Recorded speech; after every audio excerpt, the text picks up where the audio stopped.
Hello, Ben. George Harris. Oh, it sure is good to see you. How are you? It's been a long time. It sure has been a long time. Say, don't you fellas from San Francisco ever travel during the daytime? Come on, sit down. Now, wait. Before I make myself too comfortable, there's something I want to talk to you about. Oh, sure. Do you remember Joshua Norton? The Emperor of the United States of America and the Protector of Mexico is not a man who is easily forgotten. How is he? Well, he's still writing proclamations. Yes. I'm still publishing them on the front page of my newspaper. Come on, sit down. Joshua Norton. I tell you, of all the people that San Francisco has produced, I guess he's probably the most interesting, the most amazing, and certainly the most controversial. They finally put out commitment orders on the old man, Ben. No, that's too bad. That sweet, kind, generous man wouldn't hurt a flea. Always fighting for the underdog. Who could possibly want him out of the way? Well, he's made some very powerful enemies. For one thing, he's still appealing the Rice affair. Now, I think he has a case, and I've been writing editorials about it. And they've angered some of the biggest interests. Ah. That's why I'm here, Ben. The Emperor needs a place of refuge. Do you want him to stay here with me? Ben, he doesn't know about the commitment order. He thinks that some of these powerful interests are trying to impeach him for demanding equal pay for the Chinese laborers in San Francisco. Well, I won't say anything, of course. When will he get here?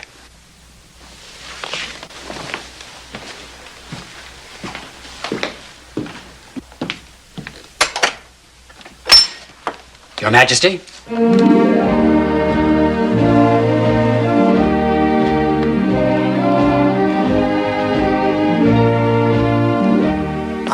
Good evening, Mr. Cartwright. My cape and hat.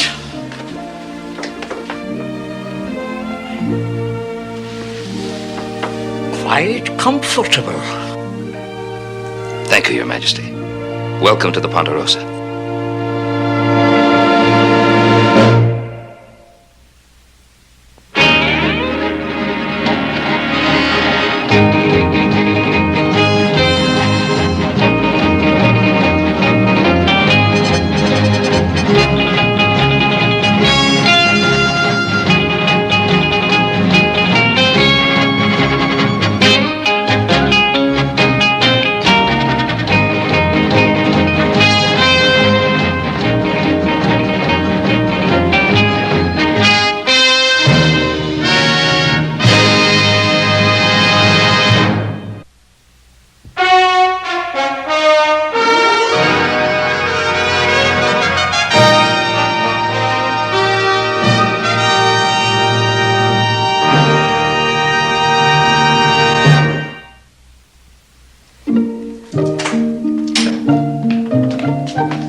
And mate.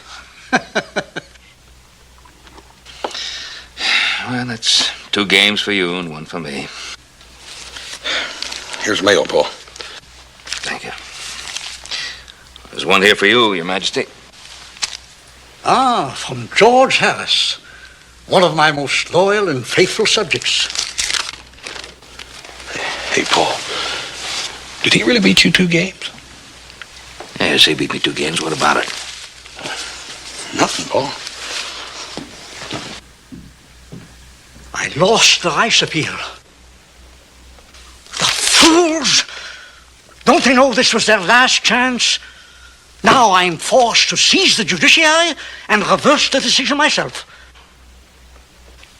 I'd hoped I wouldn't have to do that.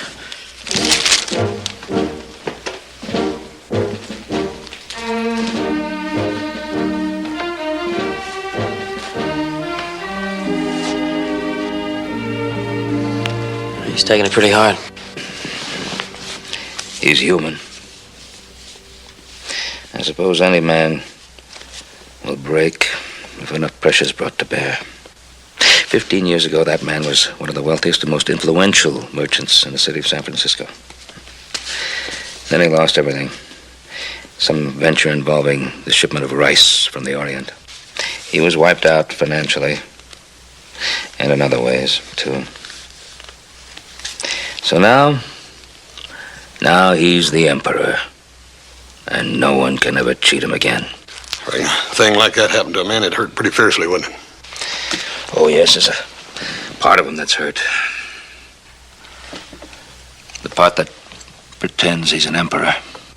But the part that plays brilliant chess and writes searching essays in political science and makes courageous speeches in the gallery at the state legislature. I sure wish I was as healthy as that part. Does he really do all that? You bet he does. It's the alarm whistle from the mine. Must be an accident.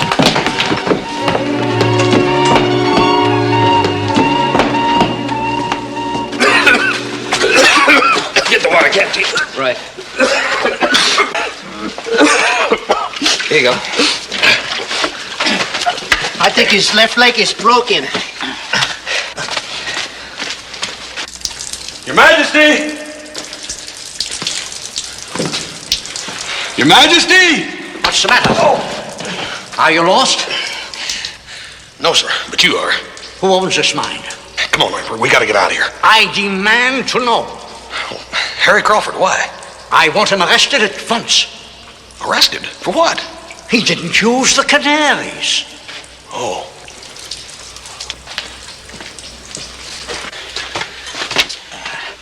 Ben, who's in charge of this operation? Mr. Milner here. He's the engineer. You?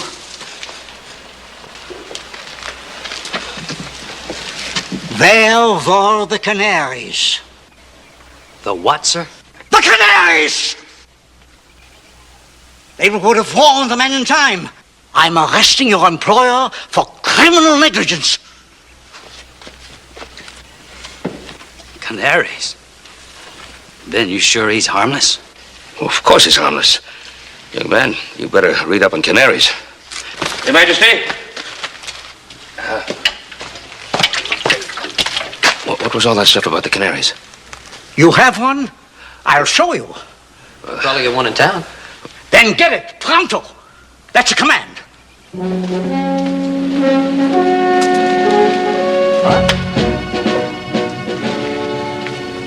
Canaries. That's what I ask him.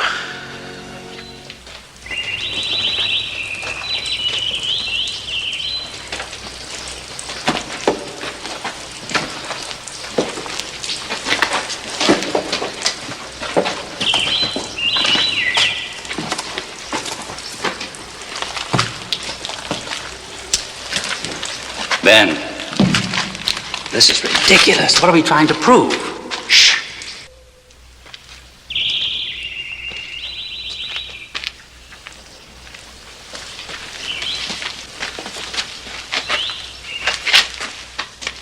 His head is beginning to droop. The gas starts here. I've already checked in here. I didn't find any gas leak. You better check some more.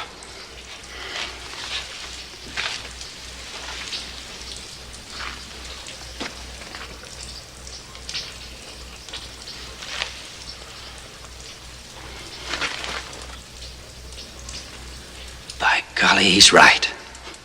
I do smell it. Very faint. But not so faint down there where the men were working. It would accumulate down lower. How did you know it was here? The canary knew.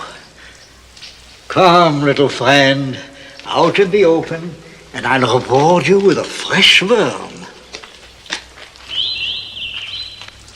Canaries don't eat worms. Would you like to make a bet that one does? No, I don't think I would. Thank you, Hop Sing. May I remove honorable plate? No. Hop Sing, I meant to do this before. Gentlemen, rise. Rise.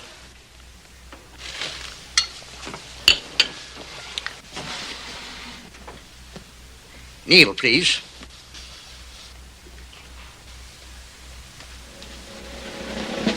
Singh, your conduct in caring for your injured countrymen after the mine explosion was exemplary. Therefore, in the name of the United States and Mexico, I hereby appoint you ambassador to China and representative of the court of Norton I in all matters pertaining to Oriental affairs.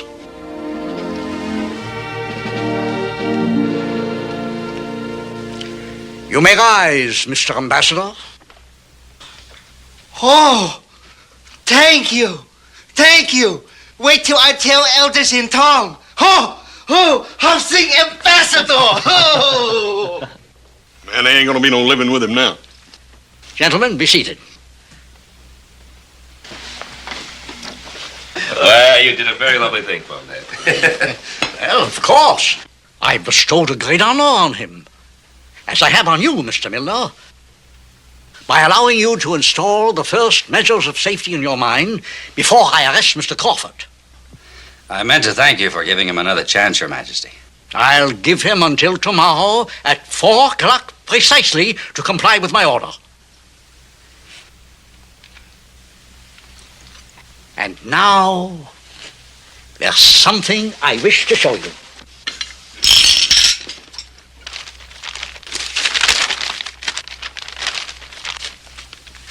Gentlemen, come this way. Gentlemen, behold my latest project, the newest wonder of the world.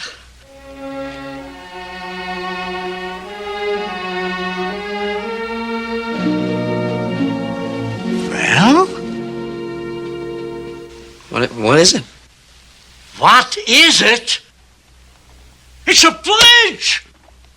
A bridge! No disrespect, sir, but if it's a bridge, what holds it up? Those cables! What else? I thought you were an engineer. Struggling for comprehension as I am, sir, Well, if you could explain it a little more fully. The load divides between these clusters of cables so that none of them is sorely stressed. It's an ancient principle known by the Incas of Peru and the tribes of equatorial Africa. How long is this bridge supposed to be? Not very long. Just across the Golden Gate of San Francisco.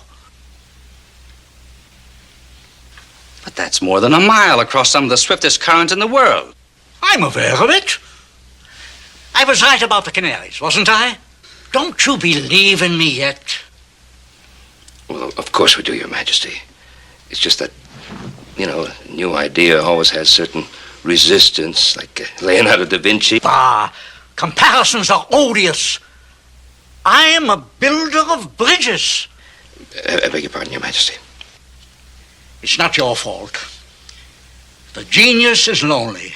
There's an old adage which says, it's better to be lonely by oneself than to be lonely with friends. You're not lonely here, Your Majesty. No, sir, not at all, and I think it's a fine bridge, too. You're not just saying that because I'm your emperor and you think you have to. No, not at all, I mean it.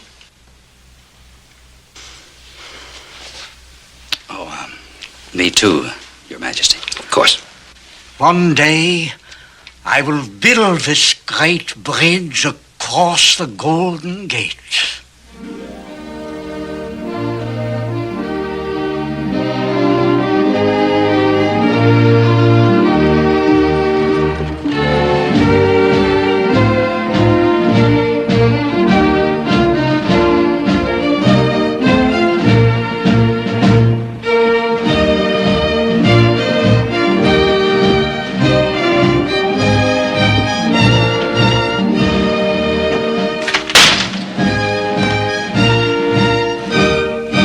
Crawford, I arrest you for murder.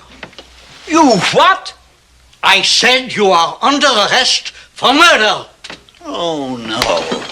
You're that old coot staying out on the Cartwright place. That canary business again. Will you get out of here before I put you away?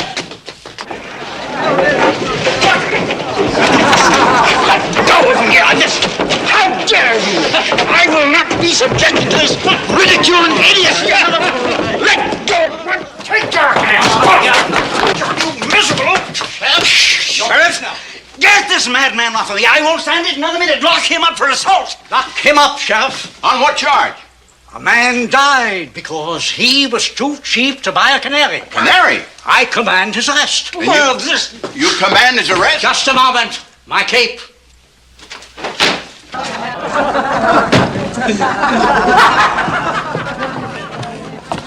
I want to send a telegram to the sheriff's office in San Francisco. Good evening, Your Majesty. Good evening. Thank you, Mr. Ambassador. Good evening, Your Majesty. Good evening. Gentlemen, good night. This has been an eventful day. It certainly has that. Good night, Your Majesty. All right. Roy, thank you so much for bringing him. Don't mention it, Ben. Have you got a minute? Sure. Harry Crawford is just about fit to be tied. He started circulating a petition in town to get Mr. Norton committed. Well, that's unfair. You know that. Maybe I do know it, Ben. But there ain't going to be nothing that I can do about it if he gets enough signatures to order a sanity hearing. He's already wired San Francisco to get the information. Now Crawford will find out about the commitment order there. That's right. I figured you ought to know. I kind of like the old gent myself. Thanks for telling me, Roy. All right. Good night, Ben.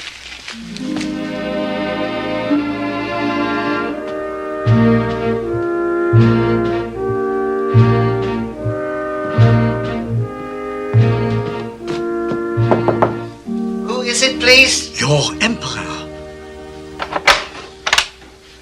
Oh, yes, Your Majesty. It is an honor you visit me. Please come in. I have no time for idle socializing.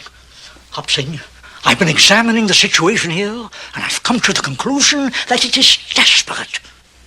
Here on Ponderosa? This whole area, Hop Singh. It needs the kind of guidance, direction, leadership that only I can provide. Hop Singh, when I first mentioned the bridge I had envisioned, you said you would build it to China if I asked. Oh, but you not ask. Unfortunately, other matters demand my attention, such as Mr. Crawford, the owner of the mine. Now I ask, Mr. Ambassador, I need someone to supervise construction of a prototype. But I work for Mr. Cartwright, Your Majesty. You worked for Mr. Cartwright. You are now in the service of your Emperor.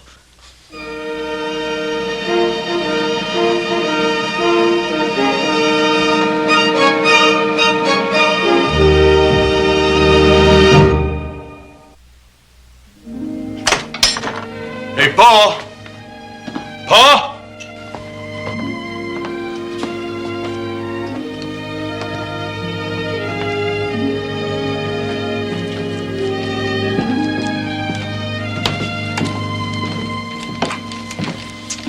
Morning, Ben. Boss. Morning, Your Majesty. Well, how do you like it?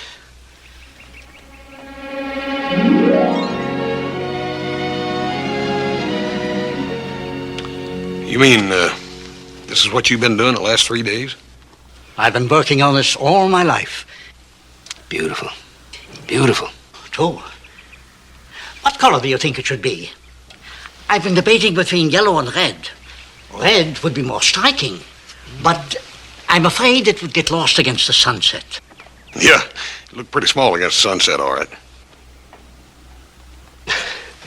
Hoss, His Majesty is not referring to this little bridge. He's referring to the real thing, the one that's going across the Golden Gate at San Francisco. Oh, that bridge.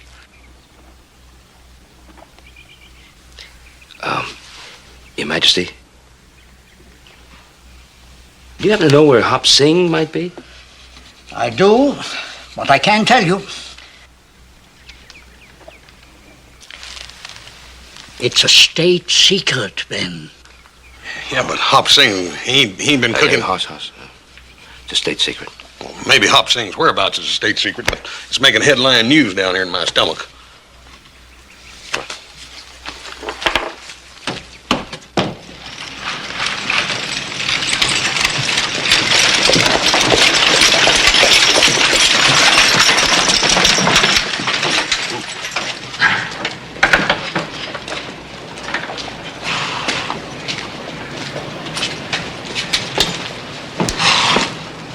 Cartwright, what has Norton been doing with my Chinese workers? Well, Mr. Crawford, what has Emperor Norton been doing with your workers? I am serious, Mr. Cartwright. He and Hop Sing came round 3 days ago, and ever since my Chinese workers have been leaving the mine during the lunch hour. Well, it seems to me that what your workers do during the lunch hour is their business. It's my business when they don't eat and just drag through the rest of the afternoon. I'm not getting a full day's work out of them. So that's why you've been pushing that petition so hard. That's one reason, of course.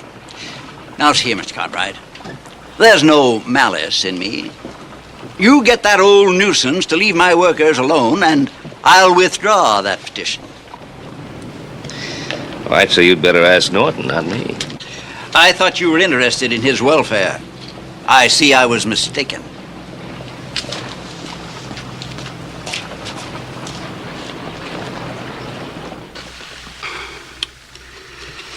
Well, I'm glad you brought it in, Ben. Because if I had never seen it, I never would have believed it. The bridge can be built. I don't know. Well, it's just right there, right in front of you. There's a model in front of me. I mean, I could make a model of a building 50 stories high. But that doesn't mean that that building can actually be constructed. I mean, for all I know, that bridge couldn't even carry its own weight. Well, is that what you're telling me? Ben, this man is a mixture of genius and delusion. He set forth a theory that is totally new to any engineering I've ever studied. I simply don't know whether that bridge could stand or not. Well, you must have some idea. Ben, don't ask me for an answer. I don't even fully understand the question.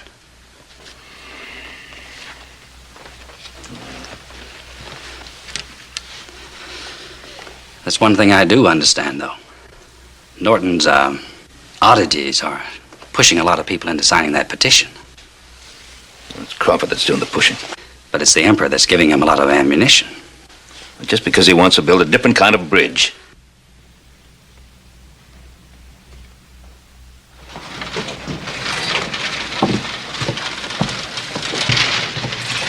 Norton's bridge is falling down, falling down, falling down. Norton's bridge is falling down, poor old crackpot.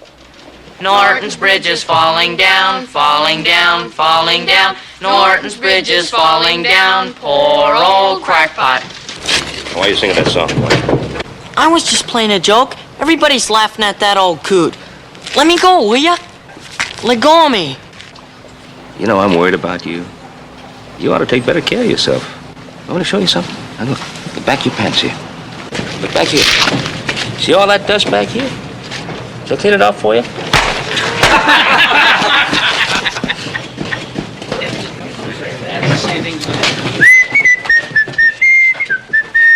Mr. Cartwright, I saw what you did to that poor child, and I think it's dreadful.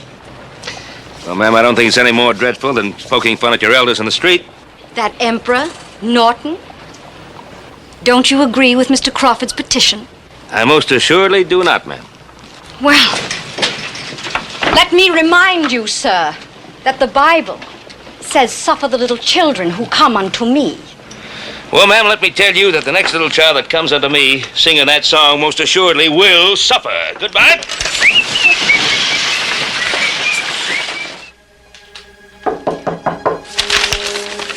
You may enter. Supper's just about ready, Your Majesty. I'm really not hungry, Ben. But you go on. You feeling all right? I'm fine. Well, maybe you'll feel like eating a little later. Ben, they still mock me in Virginia City, don't they? Well, some of them, yes. Most of them. Be honest.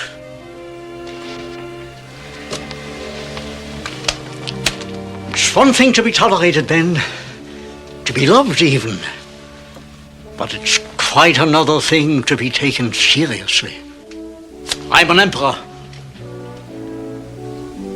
I've got to leave a legacy. Even if it's only a little wooden bridge across to Muddy Creek. Hey, Pa. Sheriff Coffey's here. And he's got Mr. Crawford with him.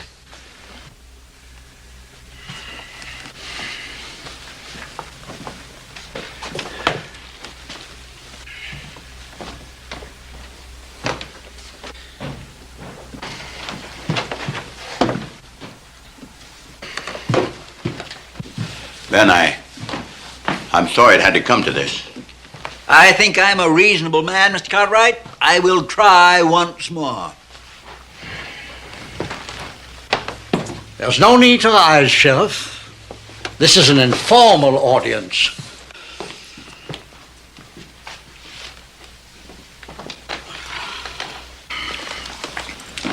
Now, see here, Norton. Excuse me, sir. I think you'll get along much better if you address His Majesty by his proper title. Now, see here, Your Majesty. You are in no position to bargain. Then why are you trying to bargain with me? I am not trying to bargain with you. I just don't want to see you suffer needlessly in confinement. My good man, you're not making any sense. I don't know what you're talking about. You know perfectly well what I'm talking about. I am talking about that petition for your sanity hearing, Your Majesty.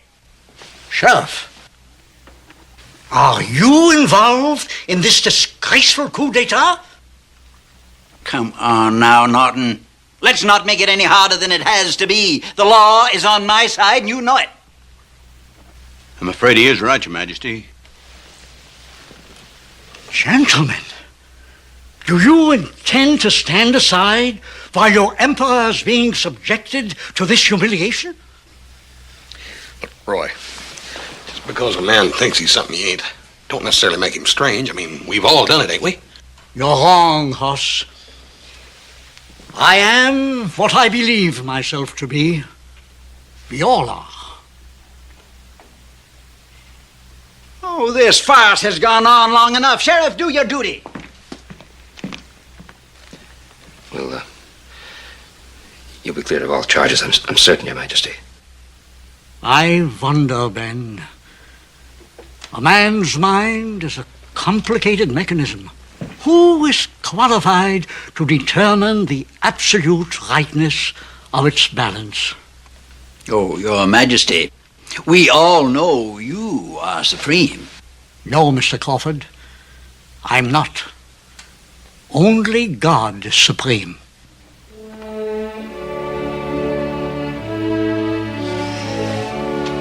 But there's no need to quarrel over me, gentlemen. I'd always intended to inspect your town's prison facilities anyway. And my hat.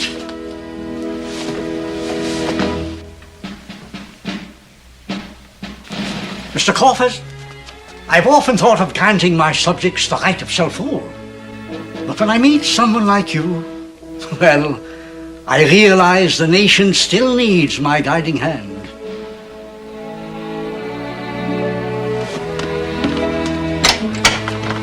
Mr. Sheriff, your emperor does not like to be kept waiting. Come along, Sheriff. I don't like to be kept waiting either. I'll be down tomorrow to post bail. All right, Ben. Ben, I'll try to make him as comfortable as possible. Always putting wrong men in jail!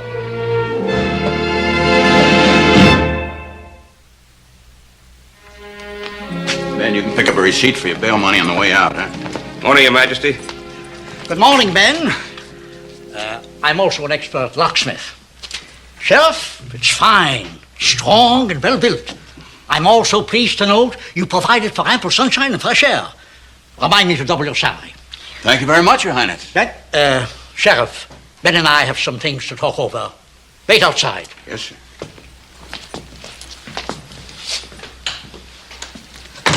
You solemnly swear to obey the duties of your new office as Minister of Justice? As Minister of Justice? It's not necessary to repeat after me. Answer yes or no. Well, Your Majesty, what will my new duties be? Defending your emperor at the impeachment. The impeachment? Your Majesty, you need a proper lawyer. Are you questioning the wisdom of your emperor? Remember, you once took an oath to obey and serve your emperor. Well, yes. Are you going back on your word? Well, no, not exactly. When a man says not exactly, he means exactly. Then, for your own good, I have to place you under arrest. Your Majesty, I solemnly swear to carry out all the duties as Minister of Justice. I think you do. Congratulations, Ben. Thank you, Your Majesty. Get my cape and hat. Yes, Your Majesty.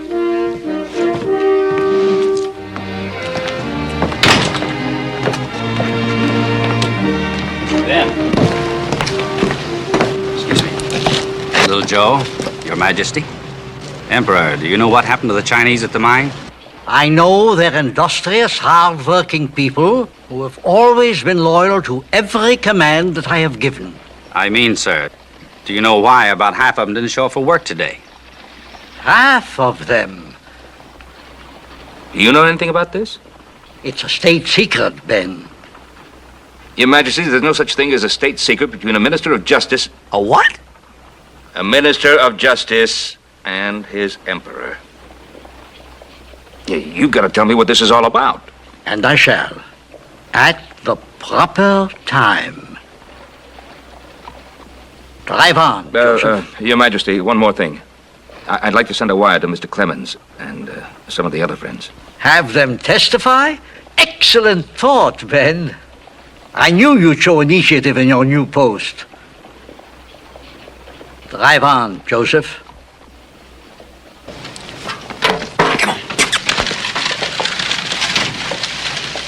Who is this Clemens, Ben? Samuel Clemens. Mark Twain? Yeah, Mark Twain. You might know some of the others, too.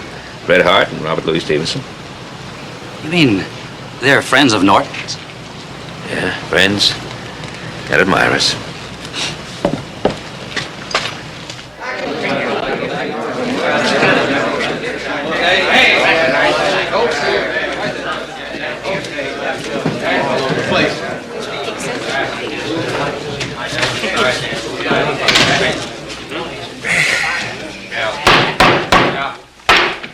This hearing is convened. Now, we're to consider the petition for the commitment of Joshua Norton for insanity. It is noted that Mr. Crawford, who circulated the petition, has the prescribed number of signatures of interested citizens. Now, will the defense identify itself, please? Your Honor, His Majesty has consented to allow me to defend him. All right, Ben. I'll conduct the inquiry since this is a sanity hearing, not a trial. Nevertheless, Your Honor, His Majesty stands accused, and the Constitution guarantees him the right to face his accusers. I would like history to remember just who his accusers are. Crawford and the people who signed the petition. History will be interested in the names, I'm sure. The defense has no witnesses to call at this time, Your Honor. Mr. Crawford, what do you have to say?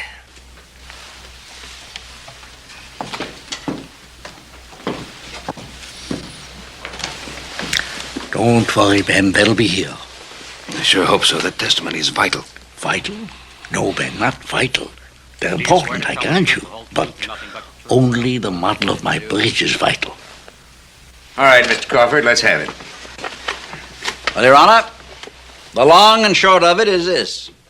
This man Norton came to town dressed in those ridiculous clothes and told everybody that he was the Emperor of the United States and the something or other of Mexico.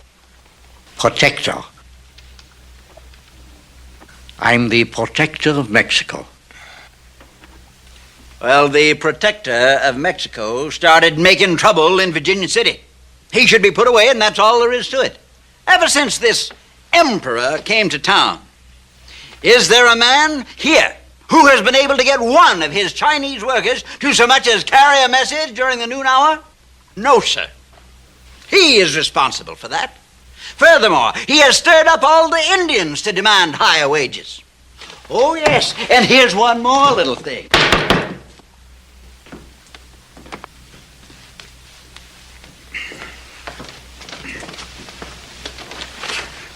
And here's one more thing. He has publicly advocated that women be given the right to vote. Now, gentlemen, you know, and I know, what chaos that could produce. There is not one person in this town, man, woman, or child, who has not been adversely affected by his presence. He is a menace to the community, and we demand that he be removed.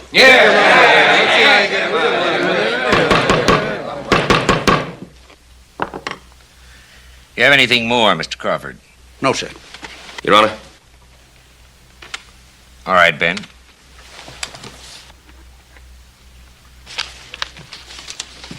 Mr. Crawford, you say that Emperor Norton behaved in an outlandish manner.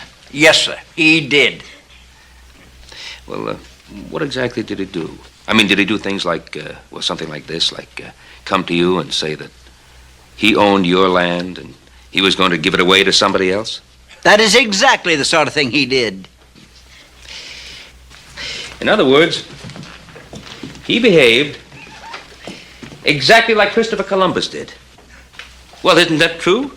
Just think of it. Christopher Columbus dressed in a ridiculous manner, if you happen to be an Indian, and Christopher Columbus decided he was going to give away the land he had just discovered to some king or other in Europe, and that must have seemed pretty strange if you happened to be an Indian and thought all along that the land you were living on was yours and had been for a long time.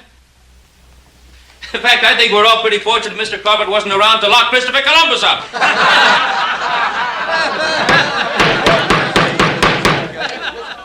Ben, your point doesn't apply here. Now, you know it doesn't. Your Honor, I know that the only reason he's circulating this petition is so that he won't have to invest any money in safety devices for his mine. I am protecting my miners, but not with canary birds.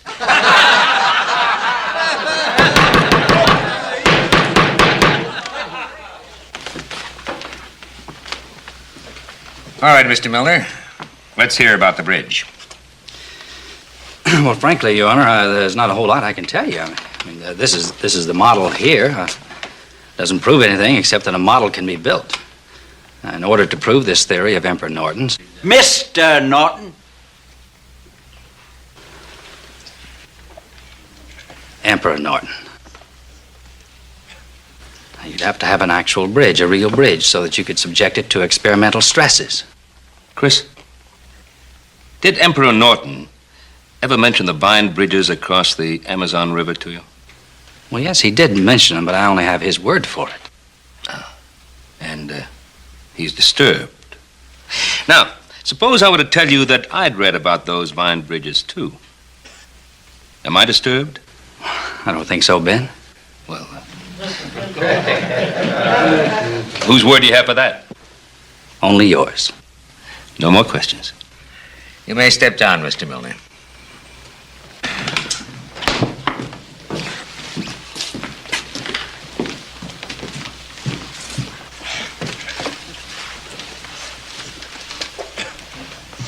Your Honor, sir, may I request a short recess? What for, Ben? If I may beg your indulgence, sir, I think the need for the recess will be apparent. All right. 5 minutes.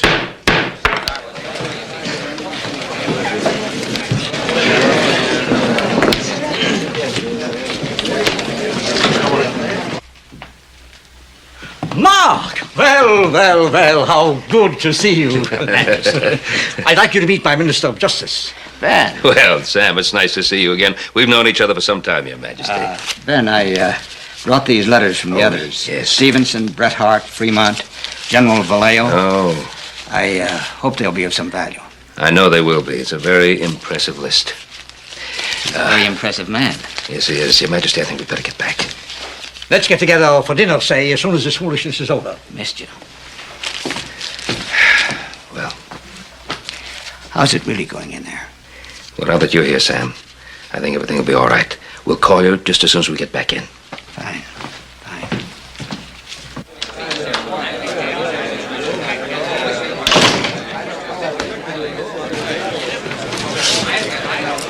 Are we ready to go now, Ben? Yes, we are, Your Honor, and thank you for your indulgence. Your Honor, with your permission, we would like to call a character witness who's come a long way to help an old friend. Who is he, Ben? May I introduce Mr. Samuel Clemens.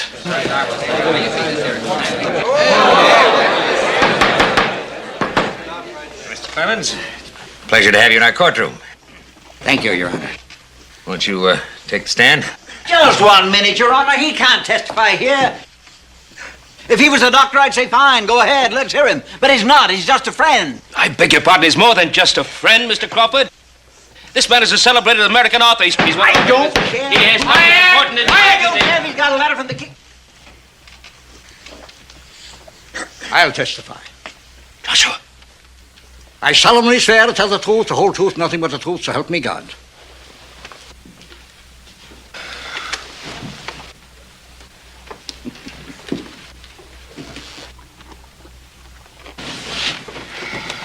State your name, please. And my titles? Yes, and your titles. I'm Emperor Joshua Norton, Emperor of the United States of America, Protector of Mexico, the sole unchallenged sovereign of the Western Hemisphere.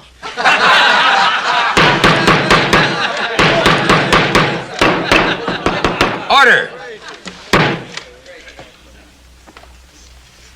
Ben, this is a prima facie case.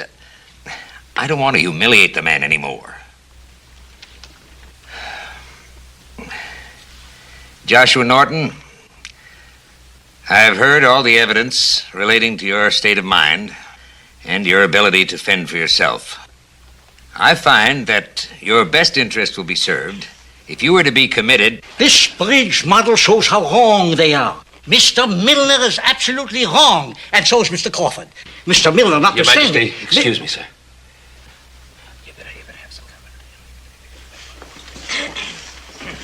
This hearing we'll recess for 1 hour.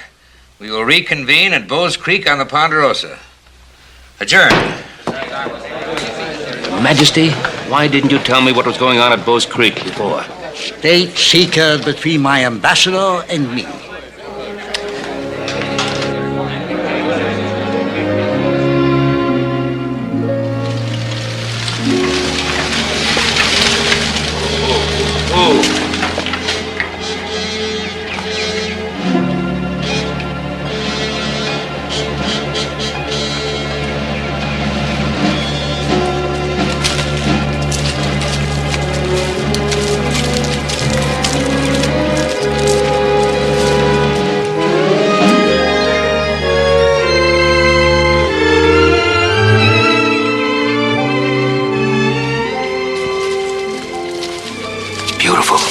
Beautiful.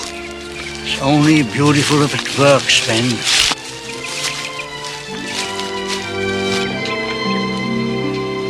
All right. This hearing's back in session. Well, what further proof do you need, Judge? There it is. Mr. Milner, what do you think of that? Depends on how much weight it'll carry, Judge. Well, Hop Singh and his workers who went over it. Oh, Hop Singh don't weigh 150 pounds sopping wet after a full dinner. That's no test. How about me? Would I be test enough for you?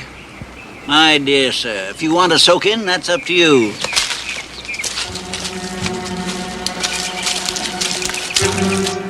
Ben, if I've been wrong in this, I will have been wrong in everything. It will work, won't it? It's got to work.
Congratulations, Your Majesty.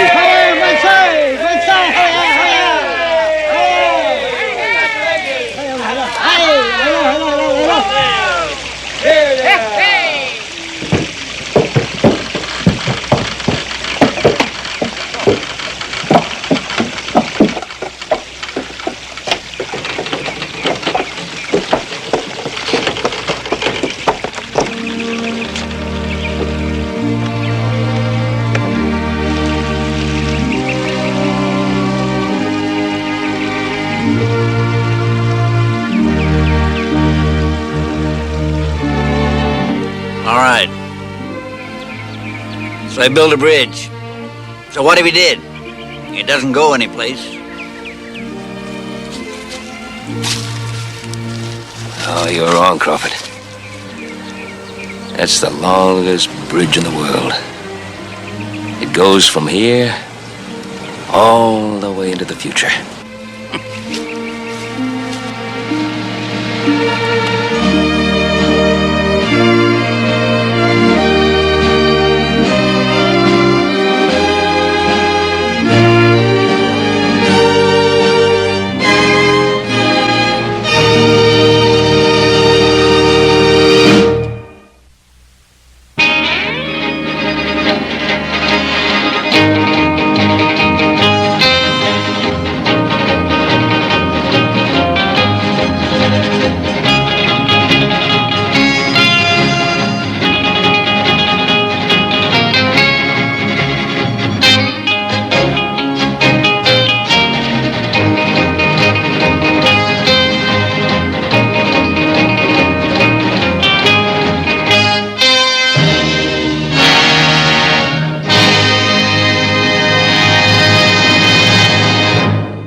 Cartwright.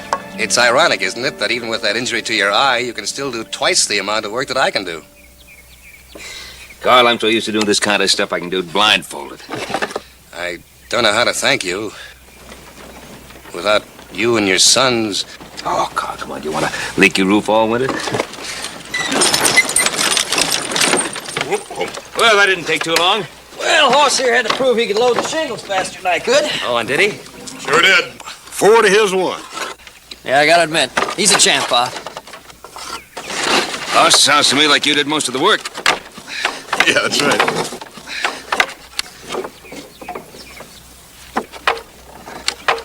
Yeah, that is right. Joe? Oh, you don't think for one I minute don't that think nothing. I know. Well, you know, that hurts. I mean, that hurts me that you would think that I would do something like that. Here. So I mean to hurt your feelings. Well, it just doesn't make sense to me.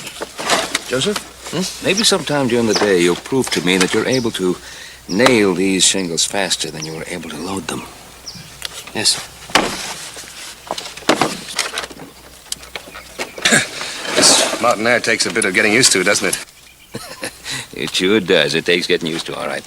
Well, you've only been here a week. Another couple of days ought to do it. Hey, why don't you sit down? The boys and I can take care of things. Oh, I feel guilty not doing my share. I've already presumed pretty heavily on your generosity. Oh, don't be silly. If my neighbors here hadn't helped me when I first got to this part of the country, there'd never been a Ponderosa.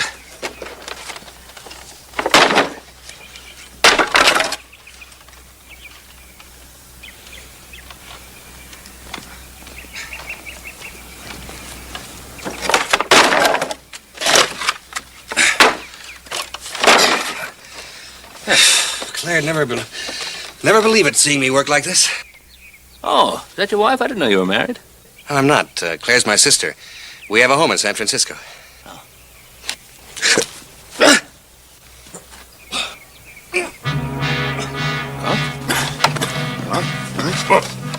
It's all right. It'll pass in a moment. Boss, get over here, quick. Come on, help me. What's the matter, Bull? No. Get the doctor, Joe. Right.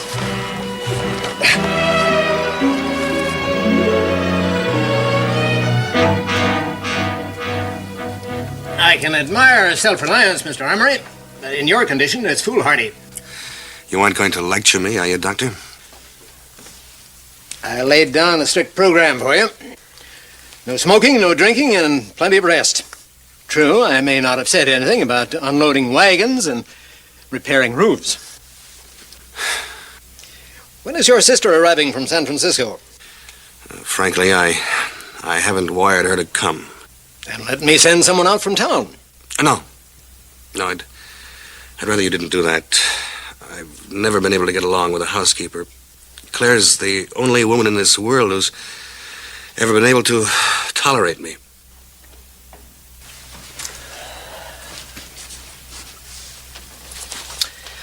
All right, now, why don't you send for her?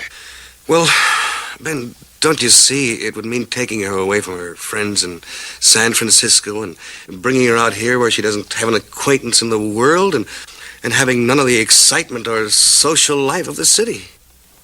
Well, I must admit, Carl, we don't have the same kind of social world in Virginia City as you do in that big town of San Francisco, but I think we could entertain your sister while she's here.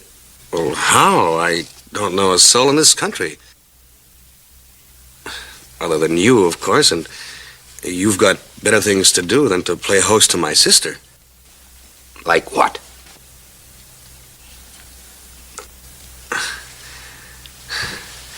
Thank you, Ben. Would you send the telegram for me? Sure will. I'll write it out and have the doc taken into town. Oh, that'll be fine. There's a pen and paper right over there on the desk.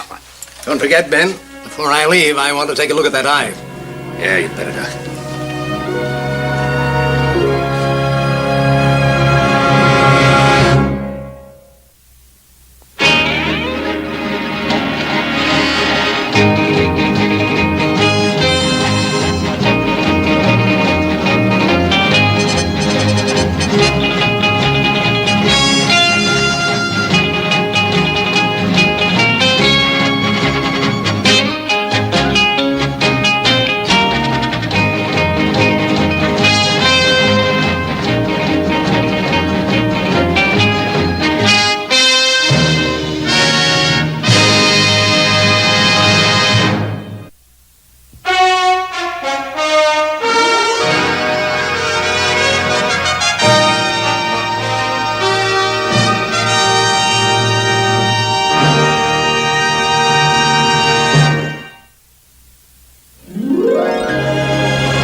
Sure you haven't seen Mr. Omri? No, ma'am, I'm sorry I haven't.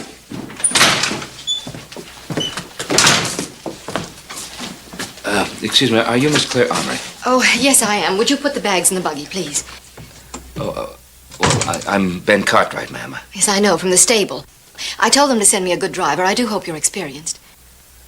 Yes, ma'am, of course. Clancy, would you put those bags in my buggy, please? Oh, you are from the stable, aren't you? Well, no, not exactly, ma'am. My name is Cartwright, and your brother asked me to meet the stage, but the stage was early and I was late, and I'm terribly sorry. I must apologize. Oh, I should be the one to apologize. No, not at all. Friends? Friends. Well, it's nice meeting you, Miss Omri. Thank you.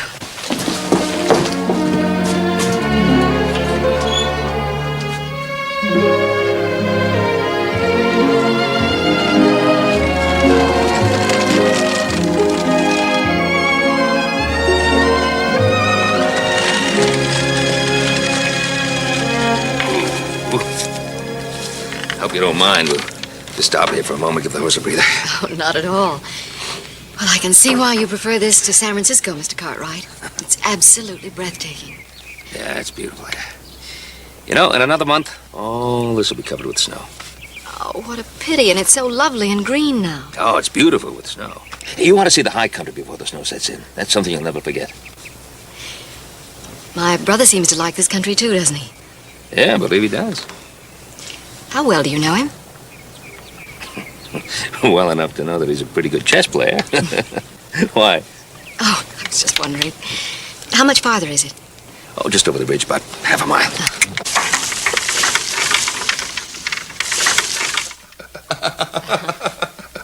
And she thought you were the livery man. I'm afraid so. Oh, it's that eye patch of yours. It makes you look very sinister. I know.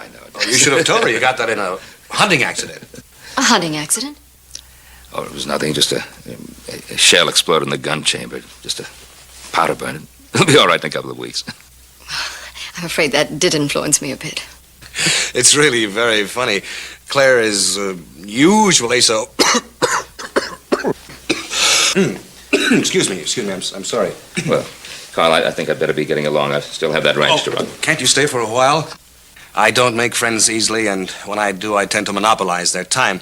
Claire accuses me quite rightly of being selfish in that respect. When will we see you again? I did enjoy the ride, Mr. Cartwright. The countryside's just beautiful. Well, the name is Ben, and I'd like to show you the rest of it, you and your brother. There's still a good deal of it to see. Yes, I'd like that very much. Would noon tomorrow be all right, Ben? Oh, yes, noon tomorrow would be fine, if it's all right with... Claire? Yes, of course. Well, then, till noon tomorrow, then. Fine, Carl. We'll see you then. I'll show you to the door. Thank you.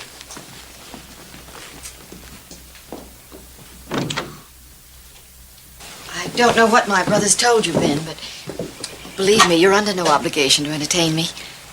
Obligation? Miss Armory, I consider it a privilege to entertain you. Until tomorrow. Until tomorrow.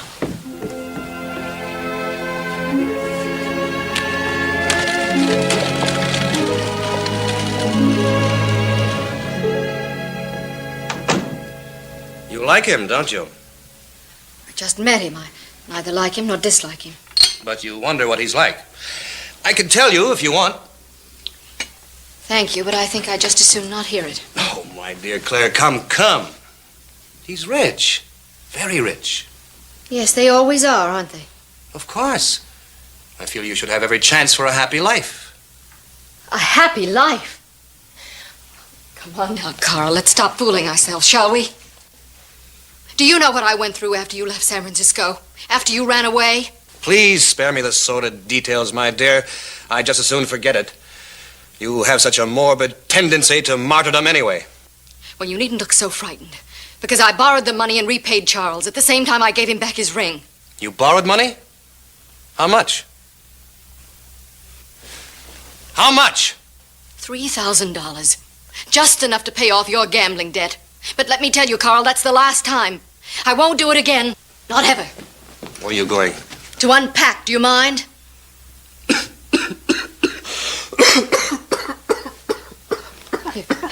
Carl, let me help you. I can help myself. Oh, you mustn't drink. The doctor told you shouldn't drink. Oh, hang the doctor and hang you. Oh, Carl, you've got to take better care of yourself. Does it really matter? Oh, of course it does. My dear sister, I want only the best for you. I promise you, no tricks this time. No games. Oh, Carl, if only I could believe that. You can. Now you'd better go and get unpacked. Oh, Claire. You still have that lovely white dress I bought for you? Yes, why? Oh, nothing.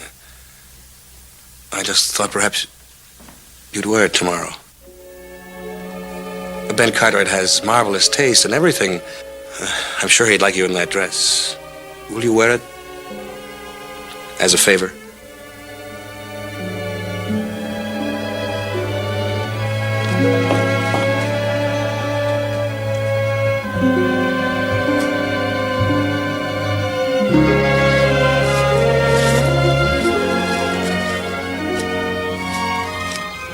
You know what they call this place? Now what? Gray Rock. Why?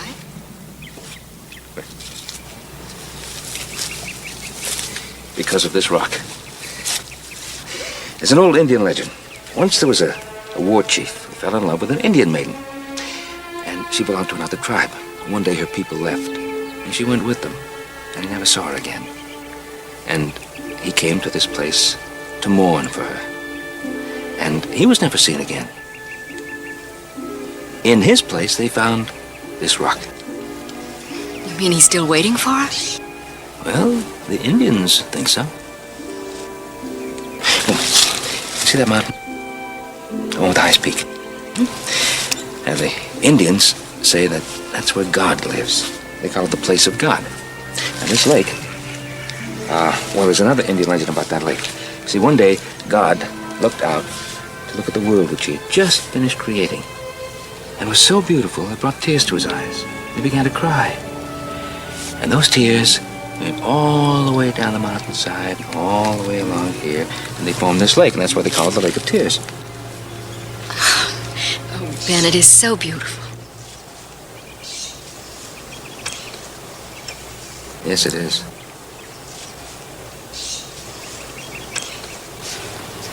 I meant the lake. Well, of course.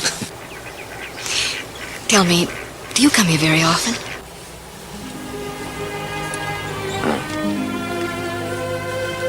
No, I've been here for some time. Why do you say it like that? Who did you bring here before? Tell me. Little Joe's mother.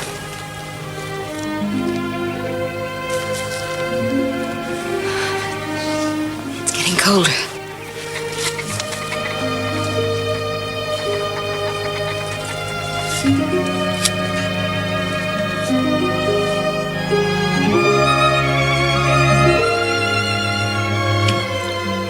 Your eye feeling any better? Hey, Pa. Is your eye feeling better? Oh, yes. Oh, good. Now, what's your hurry? You didn't finish your breakfast. Oh, I gotta go into town. Gotta make sure that they send out that last load of timber before the big snows clog up the road.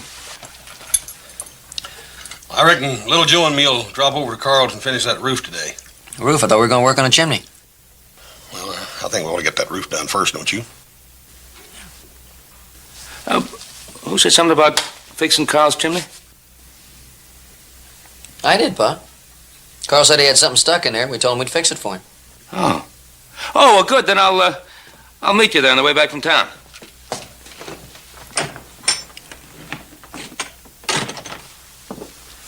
You notice Pa's kind of preoccupied lately?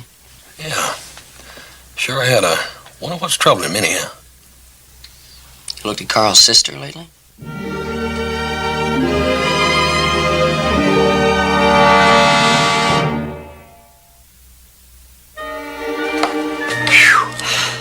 Well, ma'am, there it is, good as new. The most beautiful roof I ever saw. Thank you, boys, so much. I'll guarantee you won't leak a drop, neither. You'll be as snug as a bear in there this winter. Now, horse cart ride. Do I look like a bear? Oh, no, ma'am, I reckon you don't on second thought. Hoss, we better get started on the chimney. Now that I've got the roof fixed, I'm going to need all the help I can get. I've got the hammer. You bring the ladder. Oh, work is never done.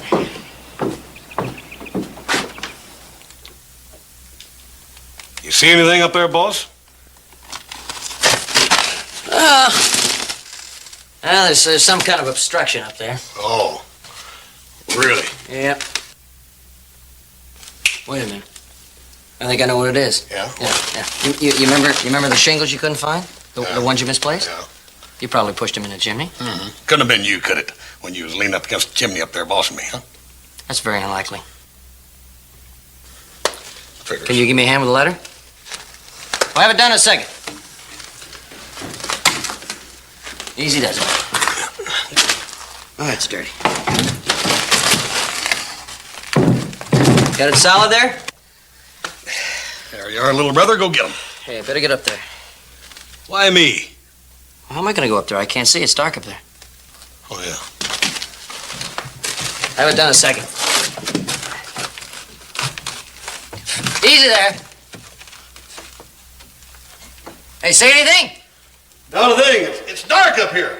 Yeah, I told you it was dark. Can you reach whatever it is? It's just a little bit over to the right. To the right. Gotcha! Ah!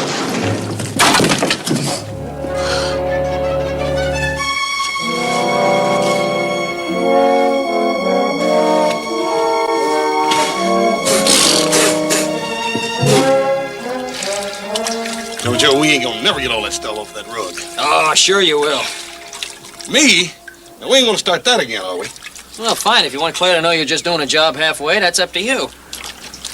Well, I always did say if a job's worth doing, it's worth doing all the way. That's the spirit. She sure is a nice lady, ain't she? Yeah, she sure is.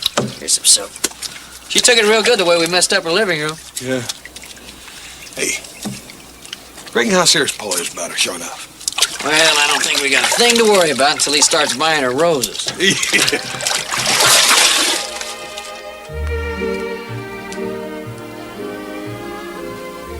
Yeah, this will be just fine, Charlie, just fine.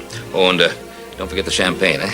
Don't worry, Ben. I'll take care of everything. Friday evening, the private dining room, Ben Cartwright and guests. Exactly, fine. Oh, and let's have some flowers around the table, huh? What kind of flowers? Roses. Red roses, lots of them. Just leave it to me, Ben. Thank you, Charlie. Bye. These roses are so beautiful, Ben. How did you know they're my very favorite flower? Well, I just hoped they might be. And the dinner was delightful. I'm sorry Carl wasn't well enough to join us. Yes, so am I. No, I take that back. I'm glad he wasn't here. If he'd been with us, it would have been a different kind of evening. Oh? In what way? Well, I wouldn't have been able to talk about myself so much.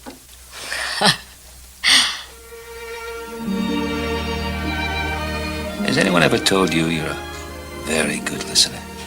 Has anyone ever told you you're a very good storyteller? Well, anyway, now you know why my roots are so deep in this country. What about you? Was it always San Francisco? No. No, once it was New England. That's where Carl and I were born. Oh. But after our parents died, we were shifted from one relative to another. Never stayed in any one place long enough to call it home. Then later... Later? Later, there was a marriage to a young doctor. A very brief one. We were both terribly young. And I'm afraid I was a bit too fanciful. I built my castle so high that there was no possible way to reach it. You never tried again? No, I found that dreamers are too vulnerable. Dreams can be very painful. And the price of castles much too high.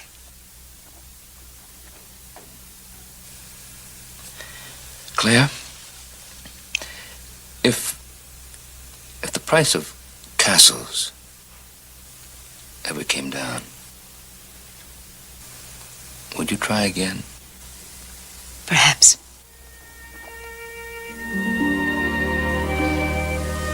I'd like to propose a toast. May the price of castles plummet.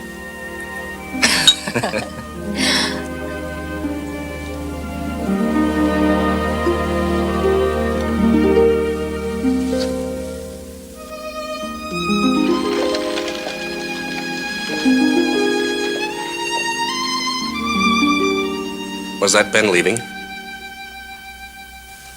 Yes. Didn't he come in? We said goodnight at the door. Are you feeling better? Mostly.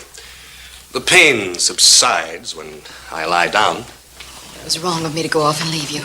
You really shouldn't have insisted. Well, there was nothing you could have done. Was it a pleasant evening? Oh, yes, it was wonderful.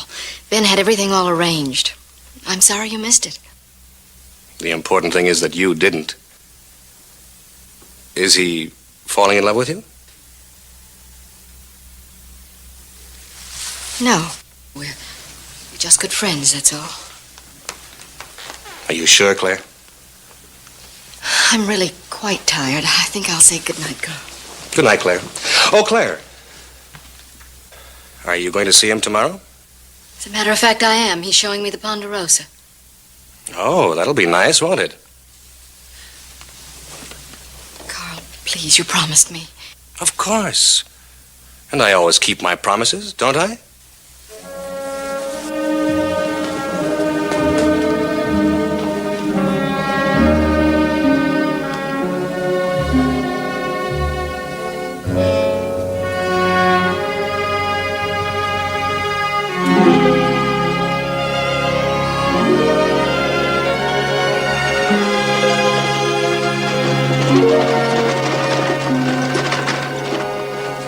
Whoa. Well, I'm going to tell you something. This is the last of the Ponderosa I'm going to show you today. It's getting cold. I'm sorry about the wind. It comes with the season, not the ranch. Oh, Ben, I love it. It feels like winter.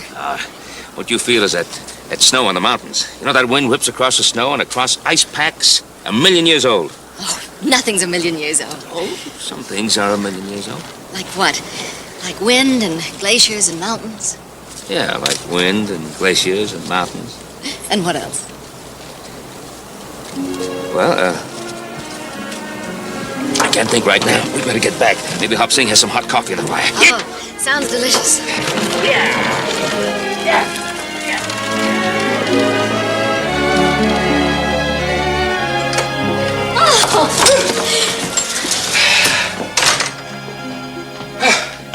Well, you get yourself over by the fire and thaw out. I'll get the hot coffee.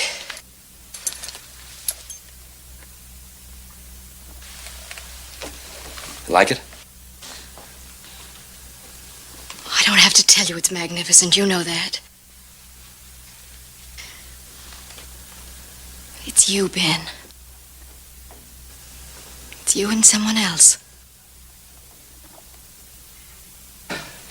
I'll take your coffee.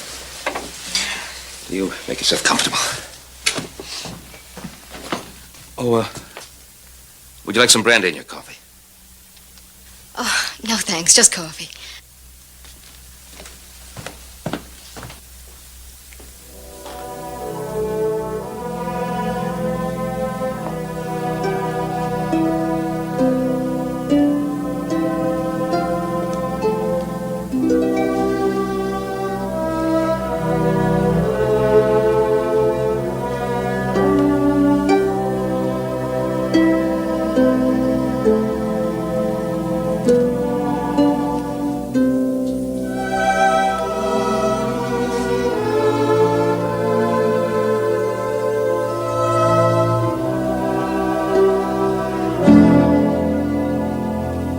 Did you enjoy your ride?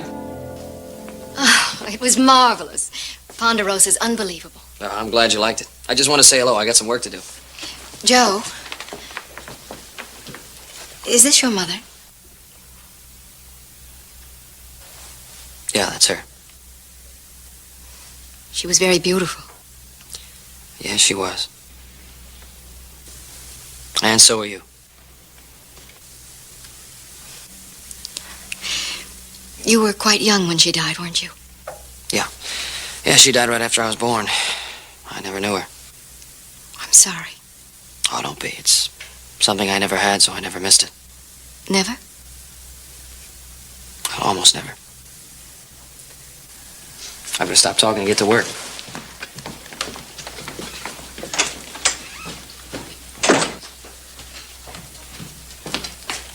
If you want your coffee hot, come and get it. I've been exploring. Oh? I hope you don't mind. Not at all. The house is yours. Oh, no. Not mine. It's yours, Ben Cartwright. It could never be mine, really. You don't really mean that. But I do. You see, I think I'm falling in love with you. And that's ridiculous. It's not possible, not for me. Why not? Why not to both of us? You know, in all my life, I've never met anyone quite like you. Even in the short time we've been together, I've come to know you. Black patch and all. The kind of man you are. But loving you, being anything meaningful in your life, that's impossible. sure? No. No, I'm not sure of anything. But let's not make it more difficult. Will you take me home?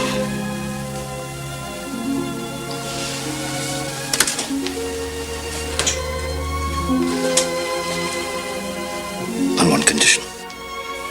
That you give us time to know each other. Give us both a chance. All right. At least we can always be friends. Yes. Hello, friend.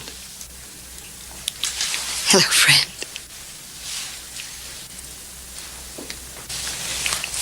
There's one other condition. There is? You see, we must have that coffee. Because if we don't, Hop Sing will never make another meal for us.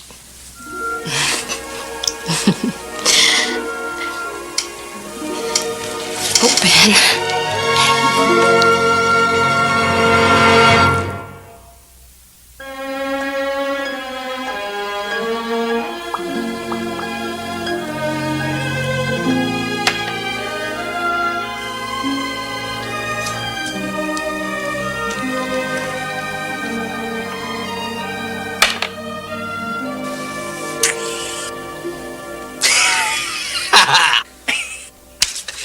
You have just walked into a disaster.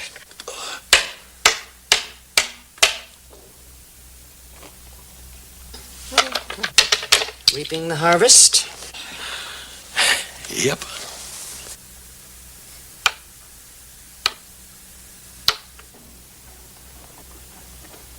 Looks like the end of the game any way you look at it, Joe. Was I supposed to know you were a genius? Well, you spend so dang much of your time thinking about yourself being a genius, that's why. Hey, Paul, how about a little game of checkers? The competition's getting a little thin. Yeah, sure as heck you're not. It's all muscle. Between your ears. Yeah, I was just thinking how wonderful it is to be in this house.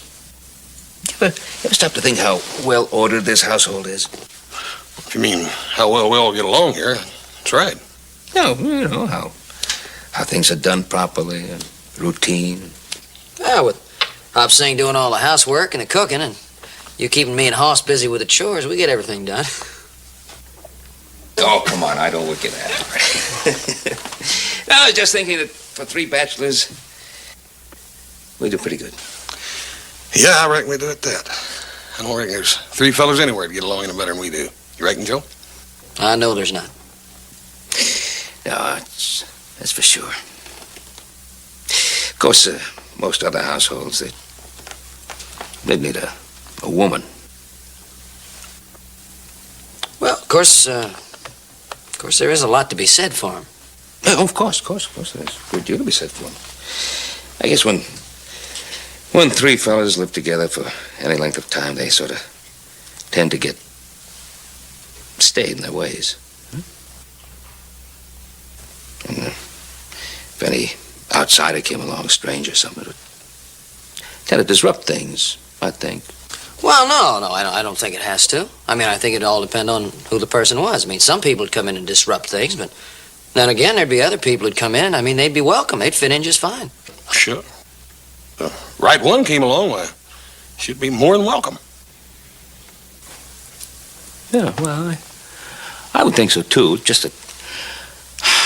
Oh, I think the subject would have to be discussed, you know. Wouldn't be right just to bring someone in without, well, at least asking for approval.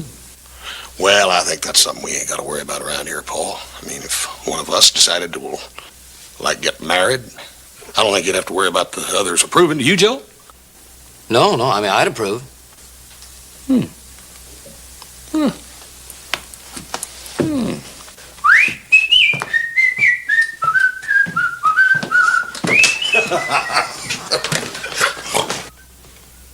Leave Virginia City? Why?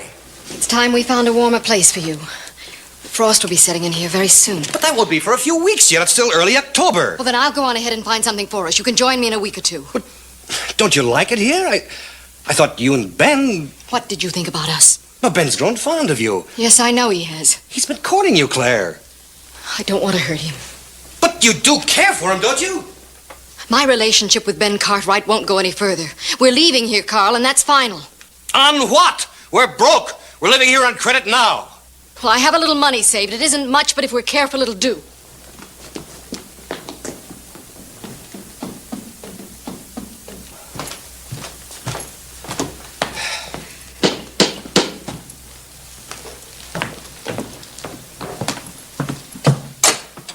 Carl! Well, come on in. Good to see you. I was just on my way back from town, and I thought I'd stop by. Well, good. I'm glad you did. Give me a hat.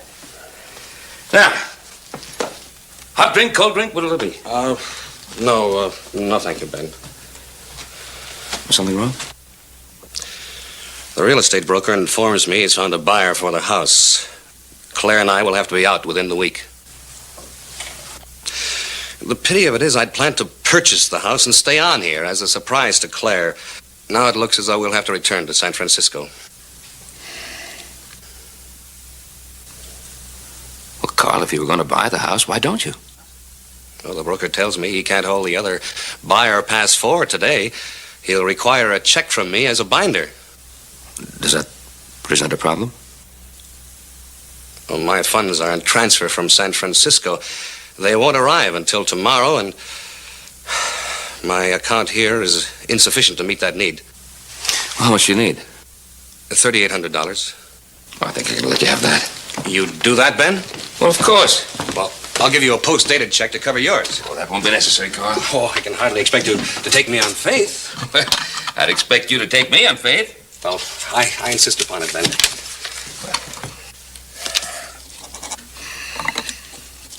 I won't tell Claire about this until the papers come through in a few days. I want it to be a surprise. Well, I hope she'll be pleasantly surprised. There we are.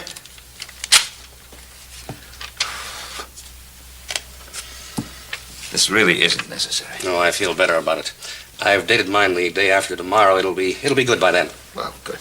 All right, now let's have a drink, huh? Oh, no, thank you, Ben. I've got to get to the broker. Oh, yes, you'd better. Here. Thank you, Ben.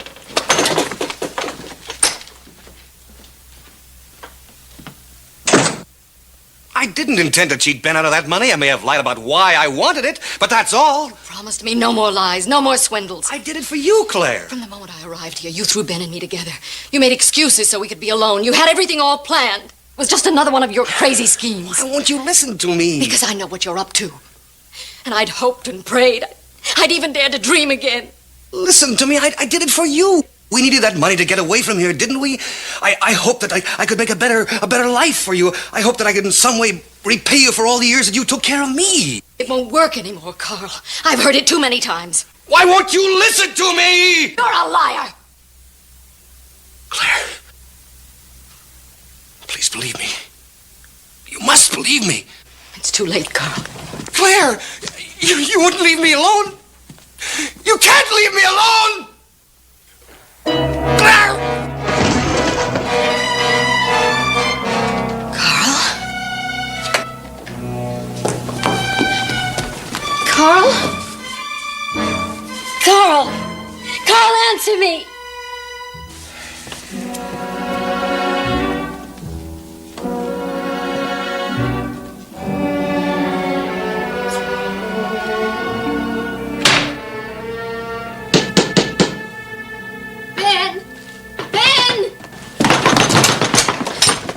It's Carl. He's had another attack. It's the worst one yet. Hoss, get the doctor. Right, Paul. Let's go.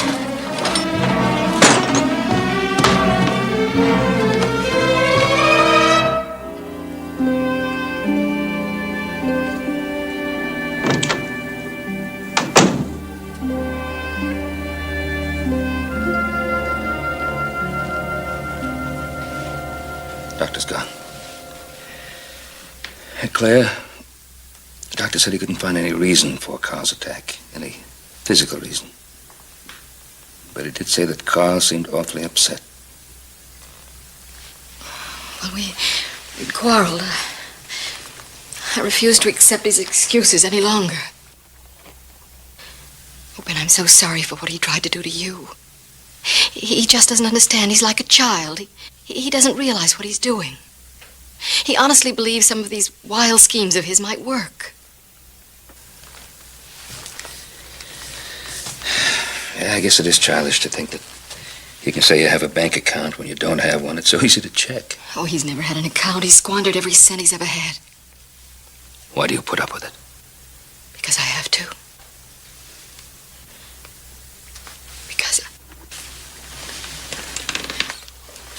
Because one night when we were little, I woke up because I was cold. There were some embers in the fireplace, and I poked at them.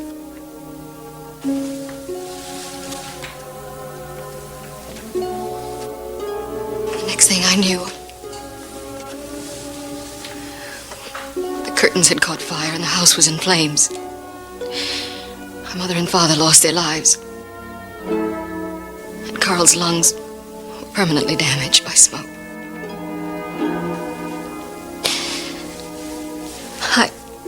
I remember when they carried him out. I was crying and I said, "Oh, Carl, don't worry. I'll always be here.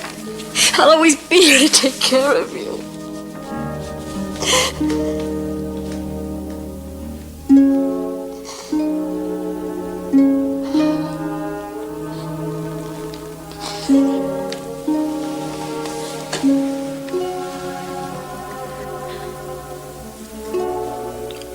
It's an awfully long time to bear a cross. Oh, Benny isn't really bad.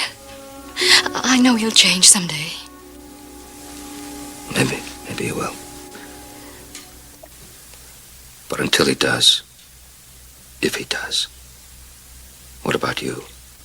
Are you just going to go along with all his crazy schemes and get-rich-quick plans and deceptions? I don't know. What can I do? Marry me. Ben, I failed once because of him. Carl will be well taken care of. Claire. Oh, Ben. Dear Ben, if only that could be true. It can be true. If you let it. Please. Let it. I can't give you an answer now. When? I have to have time to think. Please, I have to have tonight to think. All right. But tomorrow. Oh, yes, Ben. Yes, tomorrow.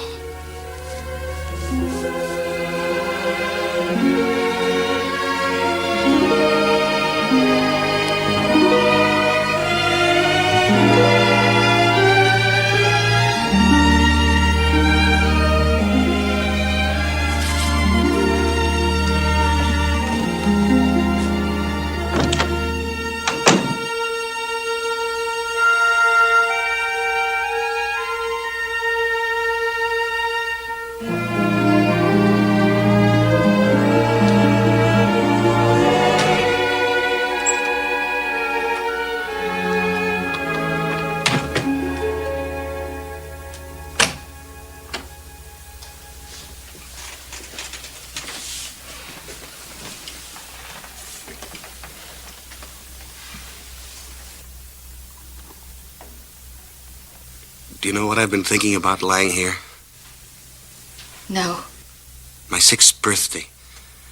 It was the first year after Mother and Father left us. Do you remember? Yes, I remember. You were the only one to remember my birthday. You gave me your last toy, and it's been that way ever since.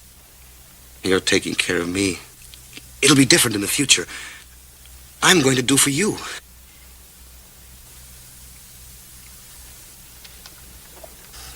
Are you still angry with me? No, Carl, I'm not angry. There is going to be a future for us, isn't there? You didn't mean what you said before. Yes, I meant it. Claire, I'm sick and I'm afraid. Don't you know how frightened I am when I'm alone? Yes, I know. Then don't leave me. You're going to marry him and leave me alone, aren't you? He's asked you, hasn't he? Yes, he's asked me. Don't marry him. Don't leave me all by myself. I'll be good, Claire. I promise. Please, please don't marry him. Please, Carl, don't. You did this to me. It's your fault. I'm the way I am. You started that fire, Claire. It's all your fault. Please, Carl, please don't do that. You promised. You promised you'd never send me away. You swore you'd take care of me. Claire, I need you. I need you, Claire. I need you.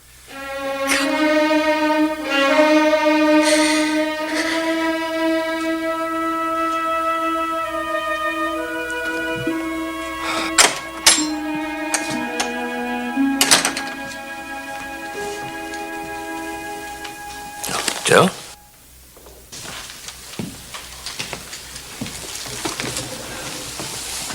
Well, Watson, I just rode by the armory place on the way up to North Pasture. Well, the house is deserted, Pa. There's nobody there.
Come on, it's time to get cleaned up.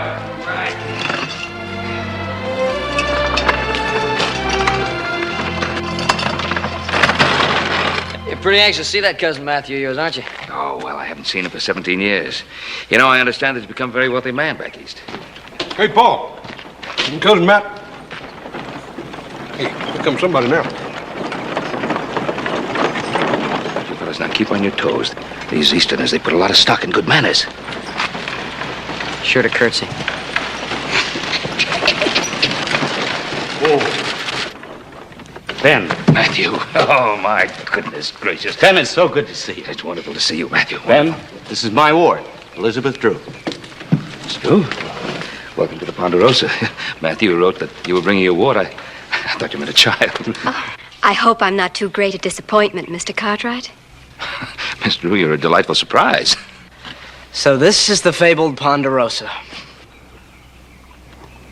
Well, it's a nice spot for a forest fire. You two, get my luggage. Miss Drew, Matthew, these are my sons, Hoss, Little Joe. Pleasure to meet you, man. Howdy. You mean these rustics are the heirs to the famous Ponderosa? Ben, this is my son.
Matthew, how long do you think it'll take you to organize your new branch office in San Francisco? It'll take at least 2 months, I think. You've done very well, Matthew. You should be proud of your success. This will be our third branch, one in New York, one in New Orleans, and now San Francisco. And I make an occasional trip to Europe. Gave me my only chance to see Elizabeth while she was in school there. Oh, you went to school in Europe, huh? Yes, finishing school in France. What about you, Jamie? You go to school in France, too? Naturally. Every one of them. Then when we ran out of French schools, Father started on the English ones. But they wouldn't have any part of me. So you see me ignorant and ungraduated. Took my last tutor 3 months to recover his health. So Father is currently enduring me himself.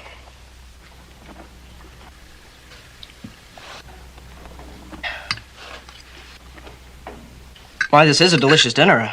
One wouldn't expect to find such food in this wilderness. As a matter of fact, Jamie, we had this meal prepared specially in your father's honor.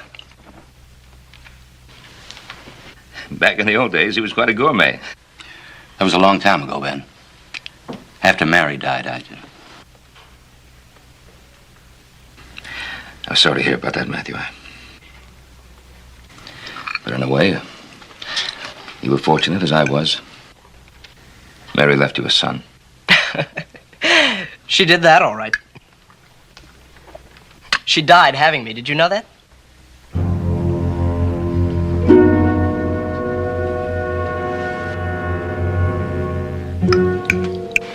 This is a lovely place you have here, Mr. Cartwright. Don't be embarrassed, Mr. Cartwright. Just do as my father does. Pretend that I don't exist.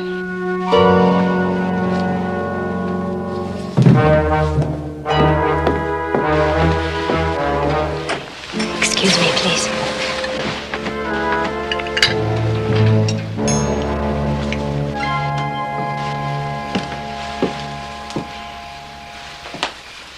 Jamie, your father... Don't talk to me about my father. Jamie. If it hadn't have been for you, he'd left me to rot in that prison they call a boarding school. He wouldn't. He really loves you. He doesn't care a thing about me. You're the only person in my life who ever cared whether I lived or died. Liz, you'll never stop caring about me, will you? You're my friend, you know. My only friend. I'll never stop caring, Jamie. You know I never will. I don't know what I'd do if I didn't have you to count on.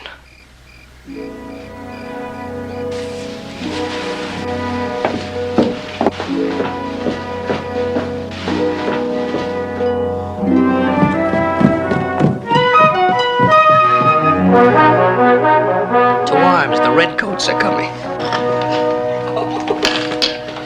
Well, sure a good thing the Indians around here are friendly. They can spot you a mile off in that outfit. Very funny. You two would be even funnier riding to hounds. Hey, he's got a point, Hoss. You look pretty funny riding a hound. Yeah, I reckon would at that. Are you ready to take me for that ride, Joe? Yes, indeed, ma'am. I hope you don't mind that I asked Jamie to go along, but, well, Matthew's taking a drive with Mr. Cartwright, and, well, I knew Jamie would rather ride with us. No, I don't mind at all. Besides, I don't think he'd be safe out alone in that coat. Hey, you can ride, can't you? I can ride any spavin nag you can scare up out of that flimsy excuse for a stable. Sloppy clothes and a layer of dirt never made a better rider out of anyone. Before I'm through, I'll wear out every bag of bones you have.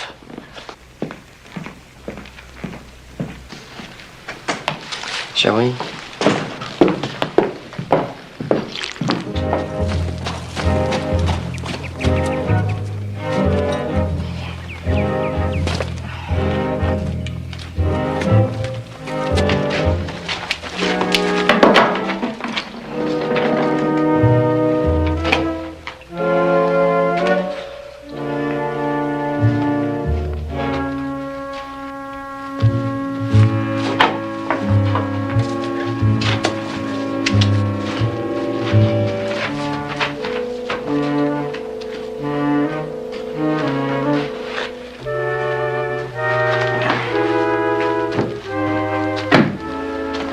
Need any help? Jamie, you weren't figuring on taking my horse without asking me, were you? Well, I'm sick of riding that swayback nag your brother foisted on me. Around here, it's pretty serious business taking a man's horse without asking him. Well, then call the sheriff. Let go of me. Jamie, you rode that horse till he's sweaty and all lathered up. Now you're gonna clean him. The only thing I'm cleaning is me.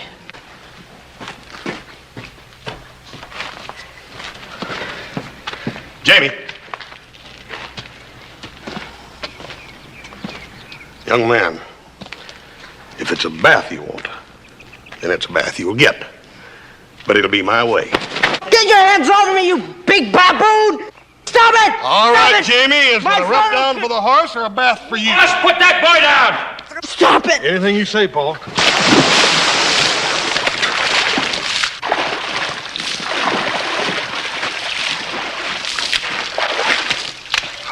Hoss, what's going on? Nothing I can't handle. Nothing at all. I got a horse to take care of, Paul. See you later. Matthew, I don't know what to say. Hoss has Ben, never please. done anything like... Ben, whatever happened, it was probably Jamie's fault. No, we don't know that. Don't we? What is it between you and Jamie? I know it's none of my business and I should... Ben, really, there's nothing you can do about it. There's nothing anyone can do about it. I'm afraid it's just too late for Jamie and me. And if you don't mind, Ben, I'd rather not talk about it. Of course.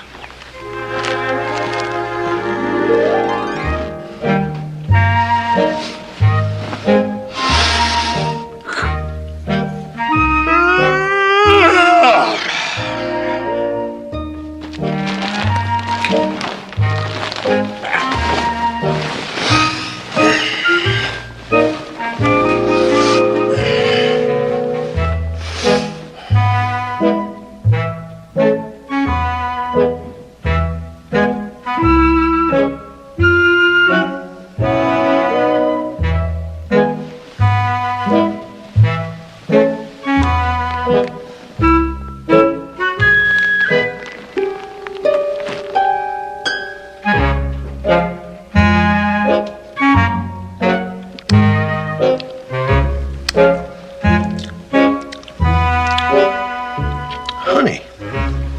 Honey?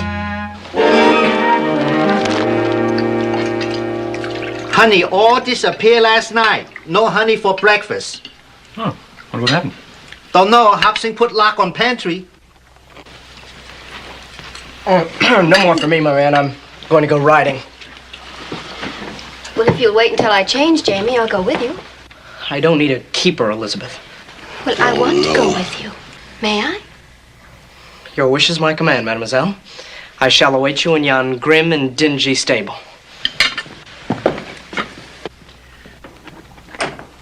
My apologies, gentlemen. I'm ashamed to admit he's my son. Matthew, Jamie didn't mean any harm. He's just a boy. Had no harm done, Elizabeth. If you'll all excuse me, Jamie will be waiting.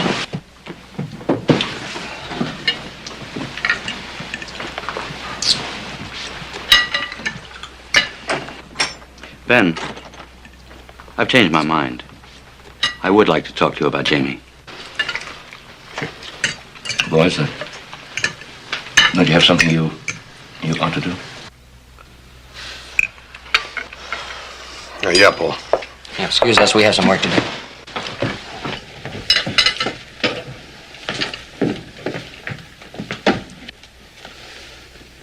Ben, what am I going to do with that boy? Matthew, I don't understand how you let it go this far.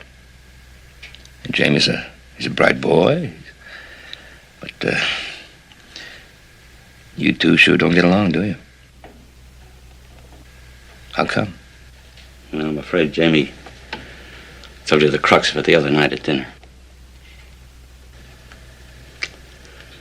When his mother died, God help me, I couldn't stand the sight of him, Ben. Oh, I saw to it he was well taken care of, but I stayed away from him. I buried myself in my work. By the time I came out of my fog, it was too late.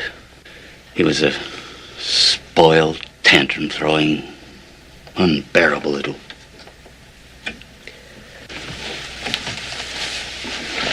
You couldn't get through to him, Ben. I quit trying. I guess I kept hoping that as he grew older, he'd...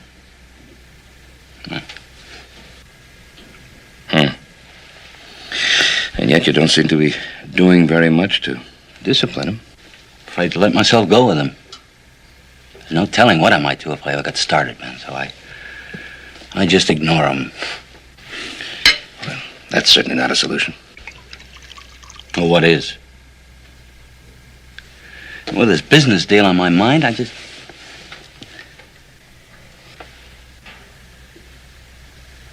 Ben, did you really mean it when you said that you wanted to help me? Of course I meant it, but, what do you mean? I need time, Ben. I need time to get this deal out of the way, but more, I need time to think. Ben, would you keep Jamie here while I go to San Francisco?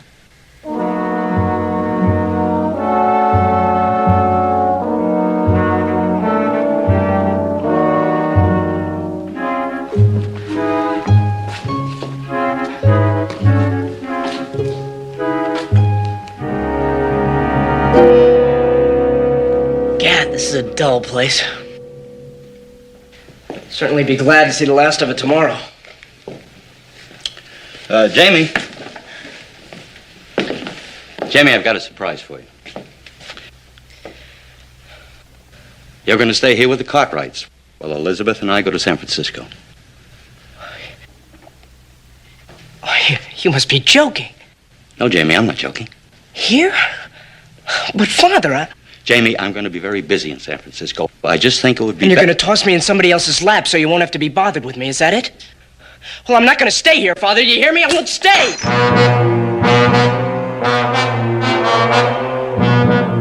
Where will you go, Jamie?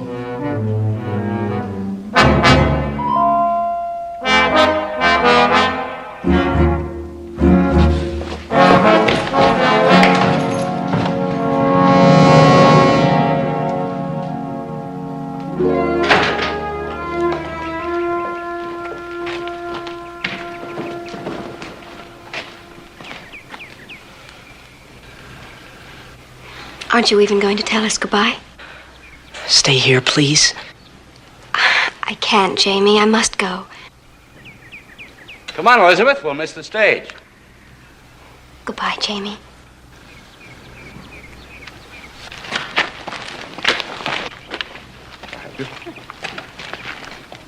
Jamie.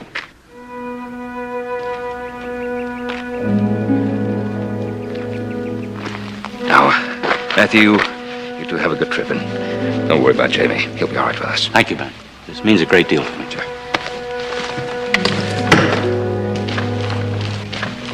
Get up! Get up!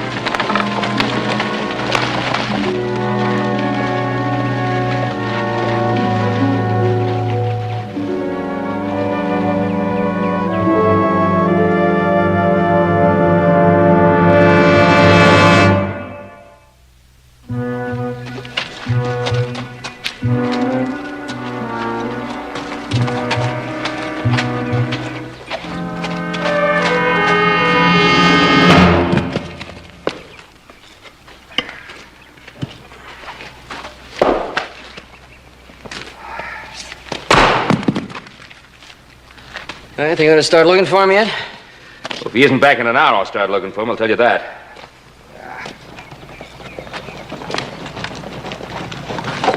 Joe? Howdy, Ben. Joe. Ben, this boy tells me that you've been holding him out here against his will. Now, is there any truth in that? Yeah, boy's telling you the truth, all right. But I haven't been doing too good a job, I guess. And his daddy did leave him out here with you? Yeah.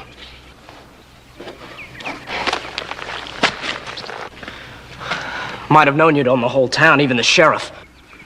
Ben, how long's he gonna be out here with you? About 2 months, if I can keep my eye on him that long. Well, I don't envy you none.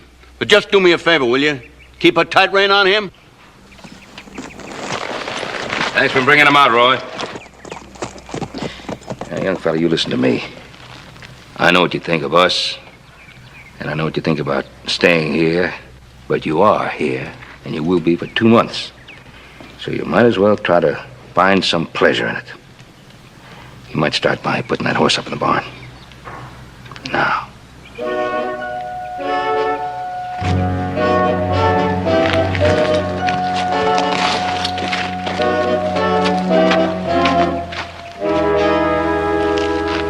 Likeable kid.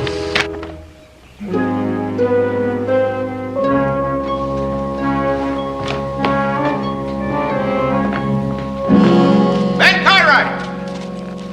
Pause! Little Joe, come down here, will ya? It's Roy Coffey. Get down, boy. Get around there.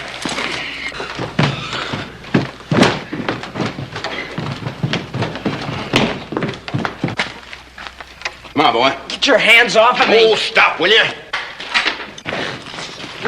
Ben, here he is again. I didn't even know he was gone. No, he was gone, all right. Indeed, he have himself a night. He walked into the saloon there in town and ordered whiskey just as big as you please. When the bartender told him to go on outside, son, and play with your hoop, Jamie got mad. He picked up a bottle off a table and throwed it at the bartender, missed, and busted that great big looking glass stands back of the bar there in the smithereens.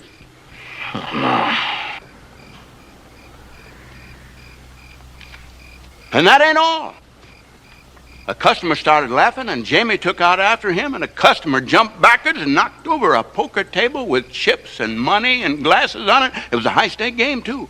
And, oh, these players, they was really burning. They got up and started swinging, and this whole, it was really a mess. Somebody's going to have to pay a bushel full of money to the saloon. Don't worry, my father will pay for it. He's got more money than you got in your whole dirty little town. Yeah, you just be quiet, young man. I'll attend to you later. Ben, I'm just going to say one thing more. Now, you keep this kid out of my hair. I got a town to take care of, and I ain't got time to keep running out here 2-3 times a day bringing him home. I'll tell Charlie I'll come into town and settle up with those damages. I'll do that. Good night. Now, you listen to me, young man. A couple of things I want to say to you. I don't know why you're getting so excited. You told me to have a good time. Now, you listen to me, and you listen real well. We're running a ranch here, not a home for wayward boys. And we can't afford to spend the next 2 months tracking you down every time you decide to light out. So you get this through your head. If you give us any more trouble, I will give you a tanning you will never forget. And that is a promise. Now, you get to bed. Now, march.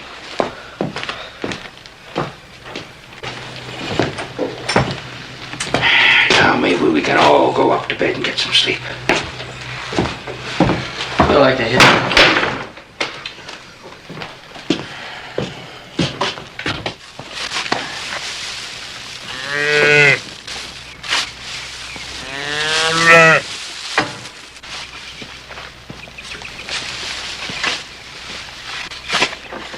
That cat gonna be ready for the stock show?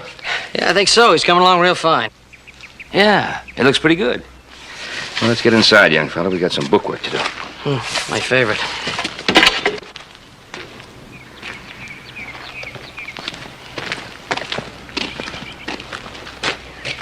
Hey, why sit down in the mouth this morning?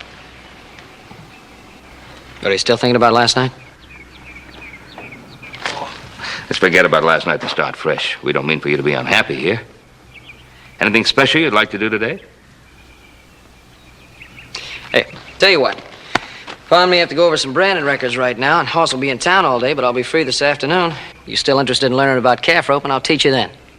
Thanks, but I don't expect I'll need a teacher for such elementary instruction.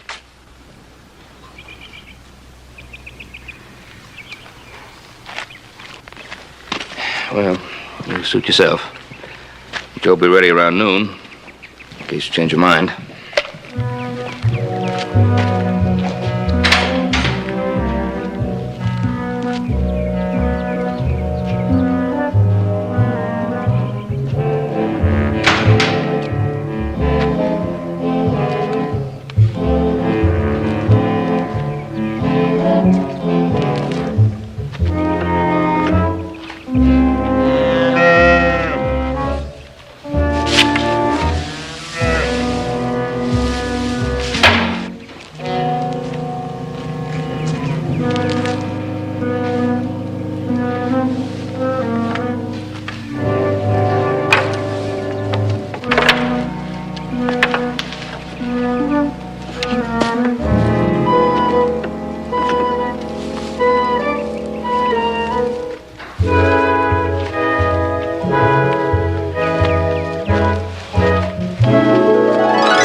We got 68 head in Section 8.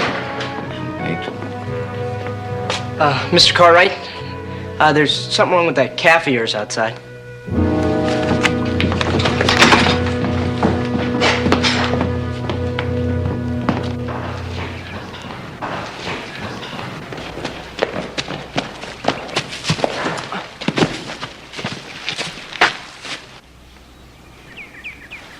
Well? His leg's busted. How did this happen? How did this happen? Do you know? Yeah, I did it. How? I was practicing with the rope. I roped him, that's all.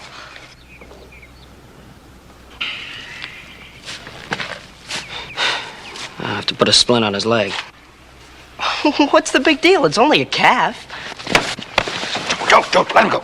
Let him alone. Get in the house. Go on, get in the house. Now.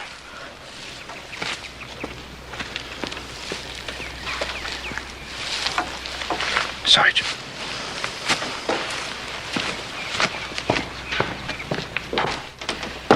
Look, I'm sorry about hurting your calf, all right? I didn't mean to. Young man, you also lost us a morning's work on the books. And there's the price of the cap. Oh, you're always harping on money. My father's got plenty of money. He'll pay for it when he gets back. He always does, doesn't he? Not this time. This time, you're going to pay for it. How?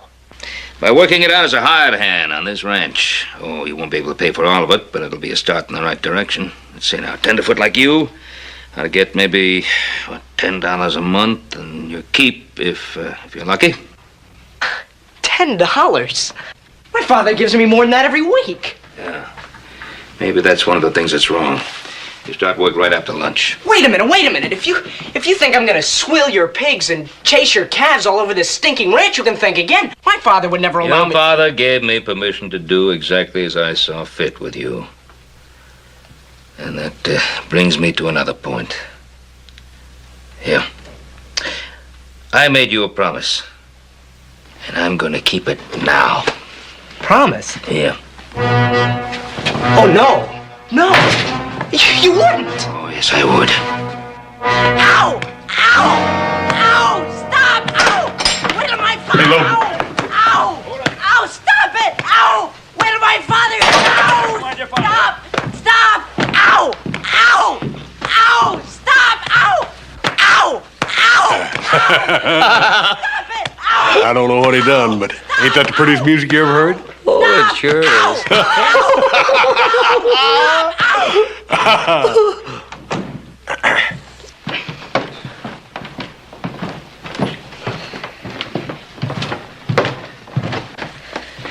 Boys, I want you to meet our new ranch hand. Hi.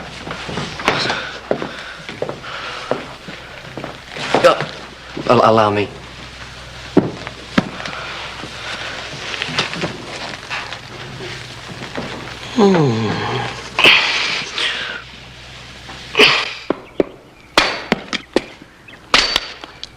There. You think you got it? Yes, I think so. All right. Try it one.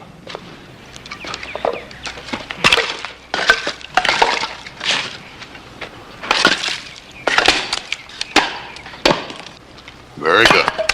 Now, Paul says all he wants is a little pile about 3 feet wide and about 3 feet high before supper. Don't look so disgusted. Ain't gonna hurt you none. Hop Sing needs a kindling. All right. Spare me the lecture, please. A word to the wise. I wouldn't leave here till I got that job finished. Paul sure don't hold with doing jobs halfway.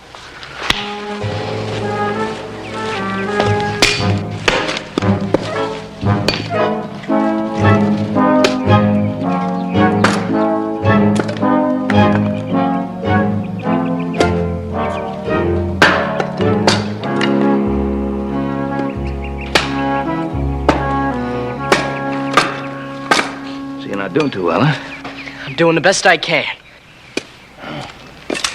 Well, I'm afraid there won't be any supper until this is piled 3 by 3. But I didn't have any lunch. And besides, it'll be dark pretty soon. How can I split logs in the dark? Get your lantern.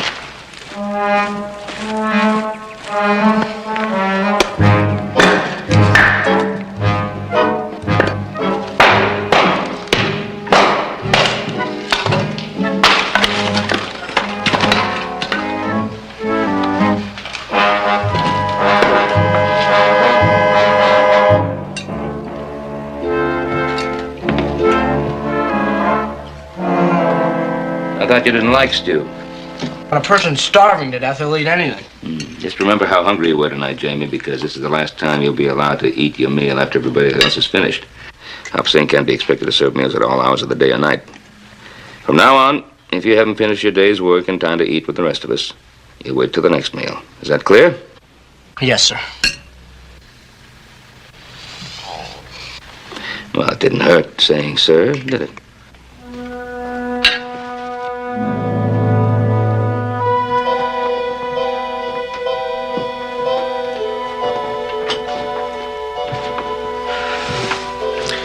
Kid's plumb duggered out, huh? Yeah, he sure is. I'll take his boot off. I don't think that's gonna wake him up. No, I don't imagine anything will wake him up.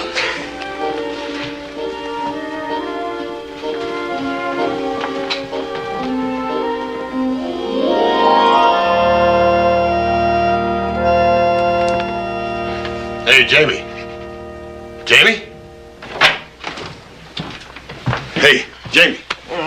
Wake up. Breakfast. Must have fallen asleep. Yeah, that'll happen to you after a hard day's work. But better get a leg on it. Breakfast will be ready in a minute. Okay. Breakfast?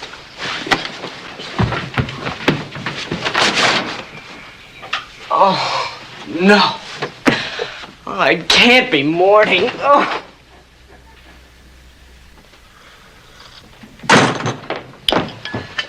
Your sons have just informed me what I have to do today.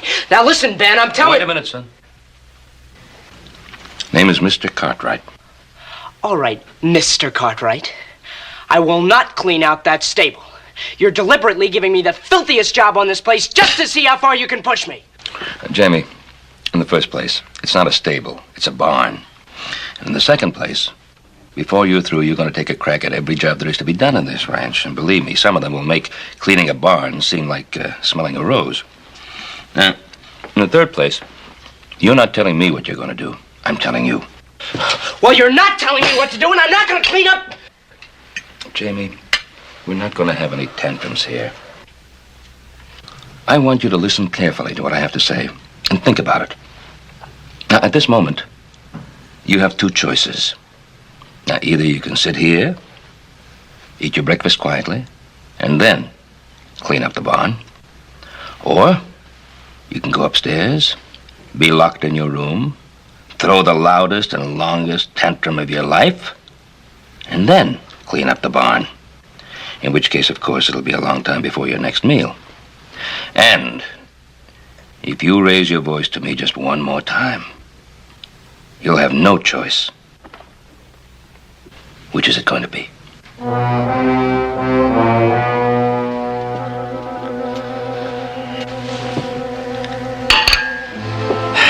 Good. Now let's have some breakfast. Hopsing?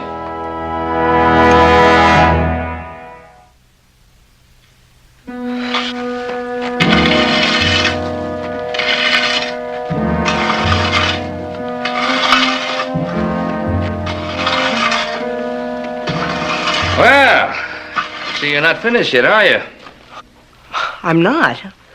Why? Why? Well, look at those stalls. They have to be shoveled out, don't they? And the harness has to be hung up, and this whole floor has to be swept clean. Not just this little part of it. The whole thing has to be done properly. You better get a move on, young fella. You don't want to miss your dinner, do you?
Hey, you're pretty quiet tonight, Jamie. Yes, sir. You know, I thought you'd be jumping for joy and busting out all over because your father's coming back and you're going to be delivered up from this bondage.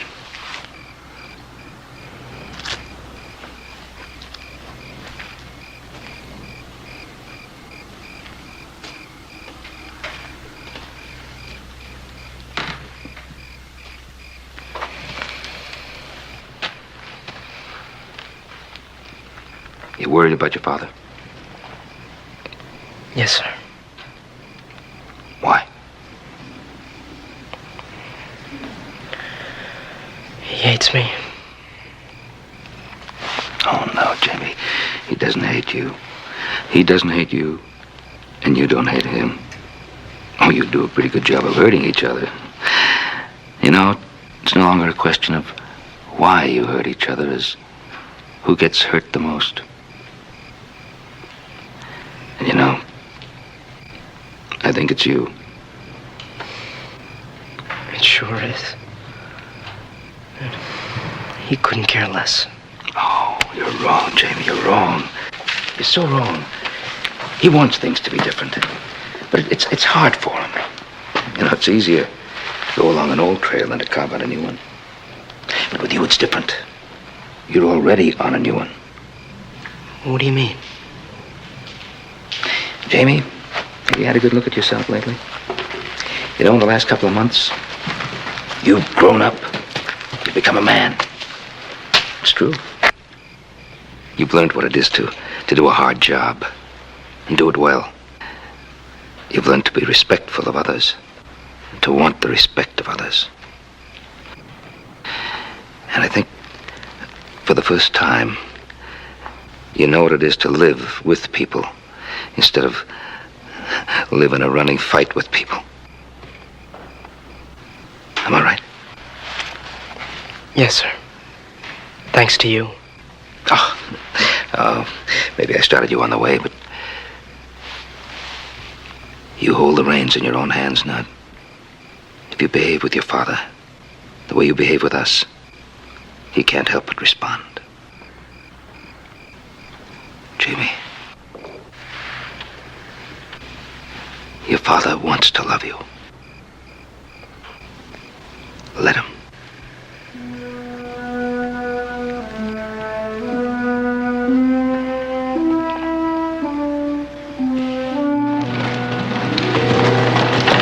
Hey, Hoss, give us a hand here with the luggage. Woo! Hey, I'll get Jamie. Woo! Hey, Jamie. Jamie, your father's here. Yes, I know. Well, what are you doing in here? Come on. Hey, what's the matter? I'm kind of scared, I guess.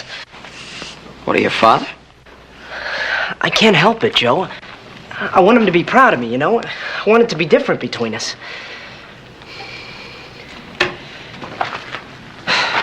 Look, when he left here, you're a lot different than you are now. You've grown up a heck of a lot, you know? I thought I had. I've learned a great deal, it's true, but right now I feel like jelly inside. I'm scared because for the first time I really want to be the kind of person he'll approve of. You know what I mean? Yeah, I know what you mean.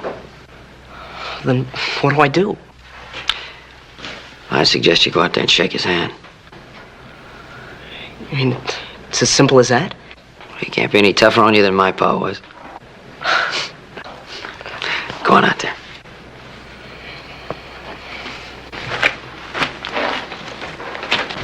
You know, Matthew, the best time of the year in San Francisco is in the fall. That's what everyone tells me, Ben. But to tell you the truth, I think I'll take the Ponderosa. It's just... Jamie.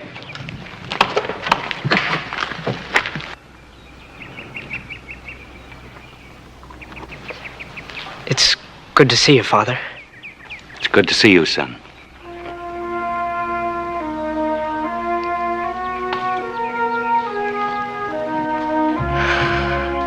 Well, I'll get these bags inside. Here, I'll help you with those, Mr. Cartwright. Thank you, Jamie. Heavy. Easy. Well, you were right, Ben. He has changed. Yes, he has. Now it's up to you.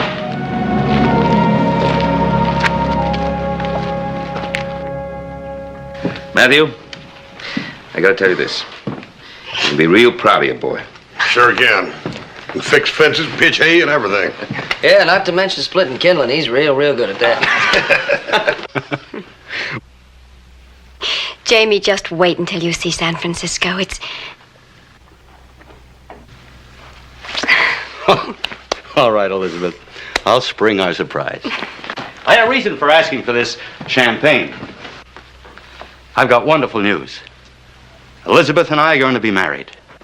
Married? You and Elizabeth? You'd do this to me? Do what to you, Jamie? What I've done is to ask someone we both love to be my wife. But you never said one word to me. Jamie, listen to me. I had no idea. So that's why you left me here. Jamie, believe me. Believe you? Does it make any difference what I believe? Neither of you care. You made that clear enough.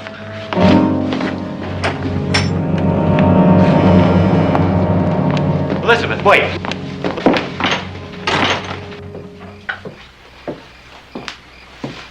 Jamie?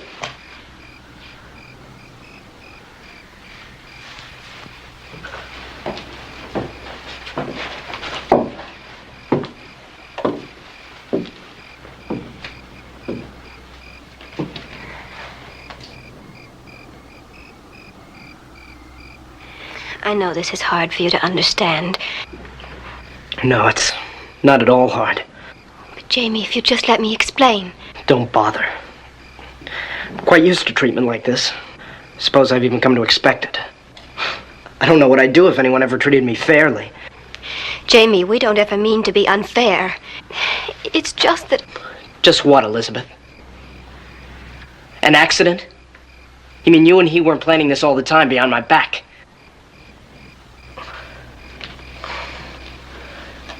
You're just like he is. You never wanted to be my friend. You just wanted to be his wife. Jamie, that's not true. What can I do to prove to you it's not so? Don't marry him. Is that really what you want? Yes, that's what I want.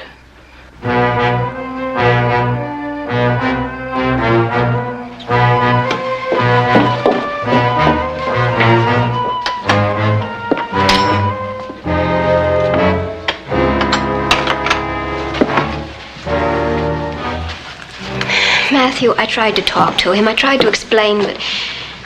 I can imagine the reception you got. Maybe if we gave him a little more time, if we postponed the wedding. Postpone the wedding? Wait a minute. I know the way Jamie feels. I think you do, too. This comes as a shock to him. But you're entitled to your happiness, both of you. And Jamie's no longer a little boy. He's a young man now. Let me talk to him. I think he'll understand.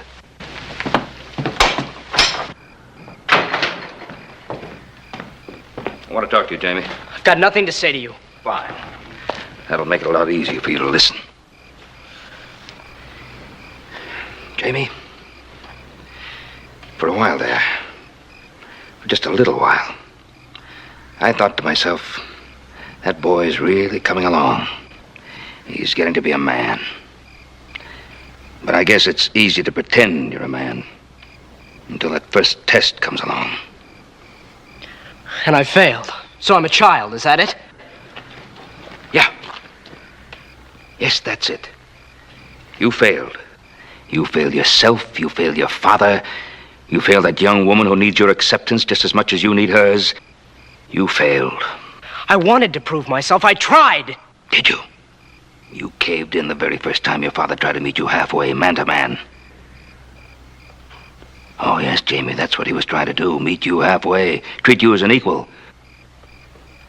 Isn't that what you always wanted from him? Love, respect, understanding? Well, he needs understanding, too. Everybody does, but he needs his now. So what are you going to do? Fold up? Cry? I did wrong, didn't I, Mr. Cartwright? Yes, you did wrong. That takes courage, too, to say that you did wrong. Jamie, why don't you say it to them? They're the ones who should hear it.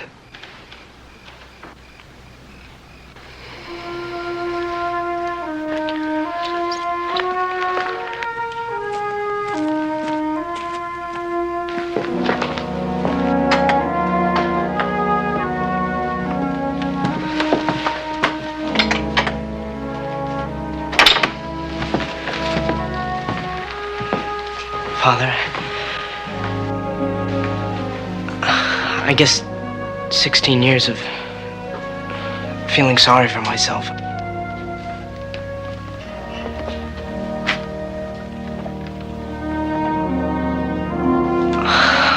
sorry, Father.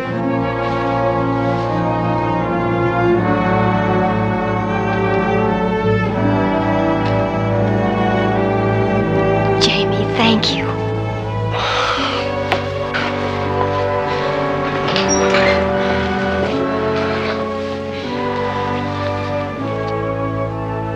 Let's not let that good champagne go to waste, huh? Absolutely not. Get the glasses.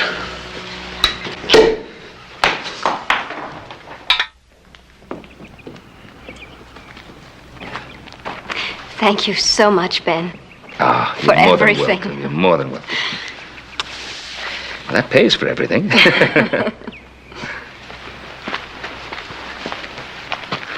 Ben, I can never thank you enough. Well, Matthew, just keep that boy of yours in line. Make sure we don't have to do it all over again. Come on, Jamie. Mr. Cartwright? Oh, Jamie. The name is Ben. You're a man now. Ben, I'll miss you. I'll never forget you.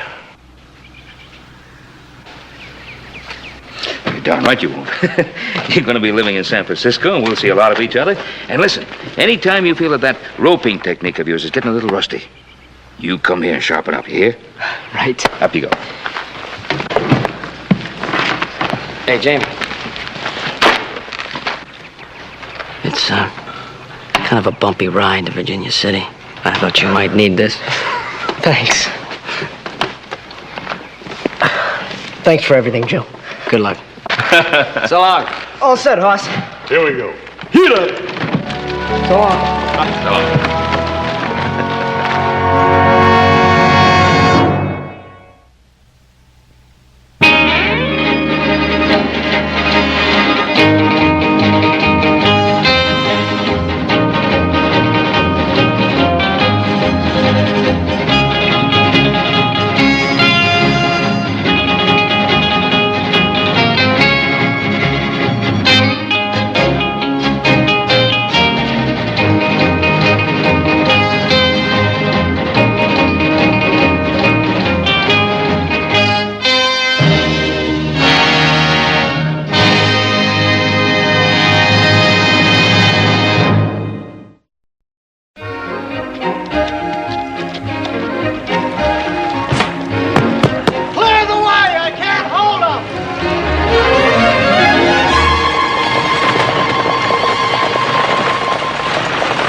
Got a sick man inside. Hey, Doc! Doc, come out here, quick!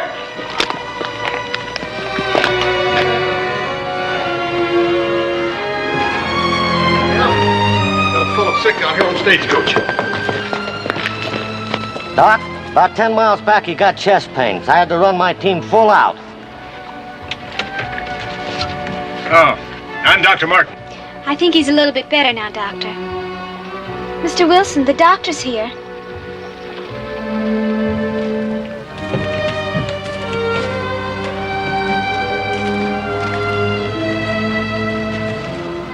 Thanks, little Joe. Couldn't have stopped him without you. That's all right, Clint.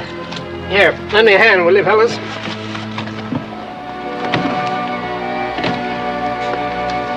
Got him all right, Hoss? I got him, Joe.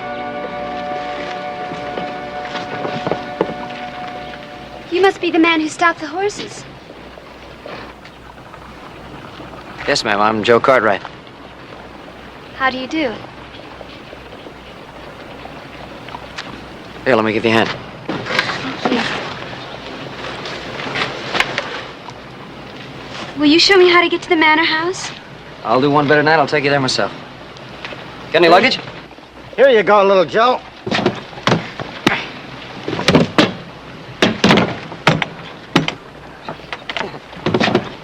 That is it, isn't it?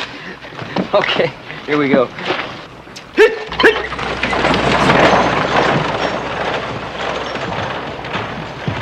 Kind of young to be traveling around by yourself, aren't you? I'm 19. Oh, come on.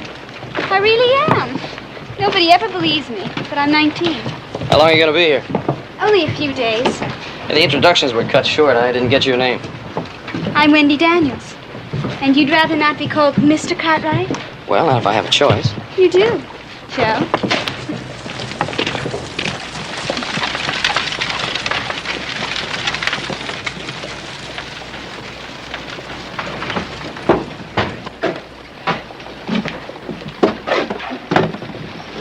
Hey, you know anybody here in Virginia City? Not a person.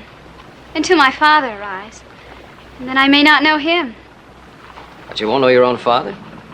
I haven't seen him in 5 years. It's been such a long time. Coming here is the most exciting thing that ever happened to me. Well, it's been a pretty exciting day for me, too. See, I got up this morning, made out a feed list. I met the prettiest girl in the whole world.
Easy now, Oz. You're supposed to blow out the candle. Don't blow away the cake. Oh, I gotta get my wish.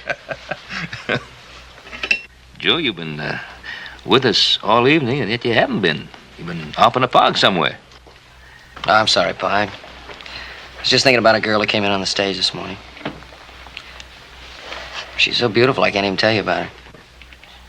She hit you pretty bad, huh? Yeah, she was a real beauty, Paul. Was she ever? She had real light eyes. Kind of like milk glass, just with a little tint of blue. Beautiful blonde hair. Yeah, it was real shiny, like a polished saddle buckle, glinting in the sunlight. Right, Joe? Ah, shut up and cut the cake. Oh, that looks good. Hey, that's her. Hi, Wendy. Why, Joe, how nice. I'm with my father and my brother. It's my brother Horace's birthday. We're having a little celebration. Could you join us? All right, for a few moments. Good.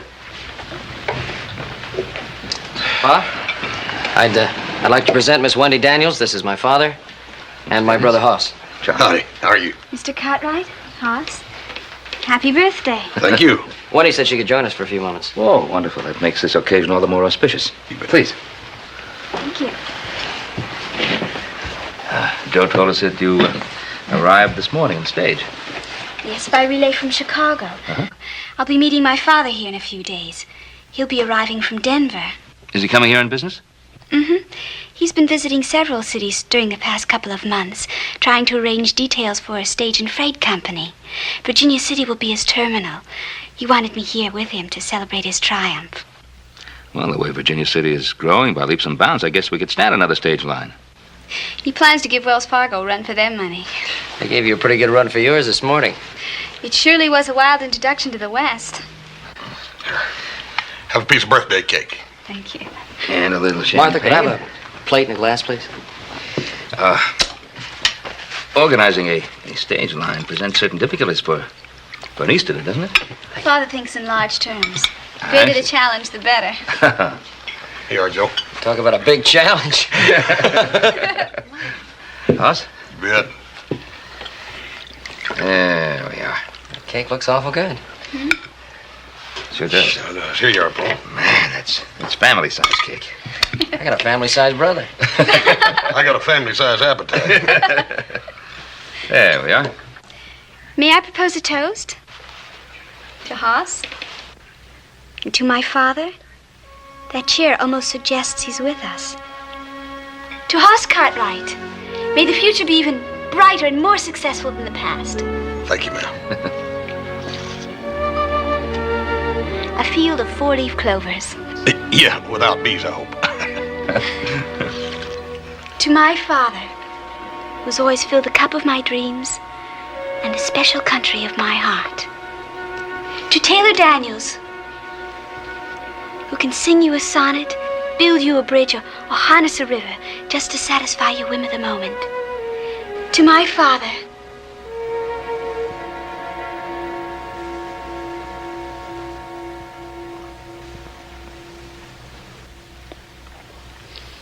I believe I spoke overlong. Oh, no, of course not, dear. That was a beautiful toast. We'll drink to your father.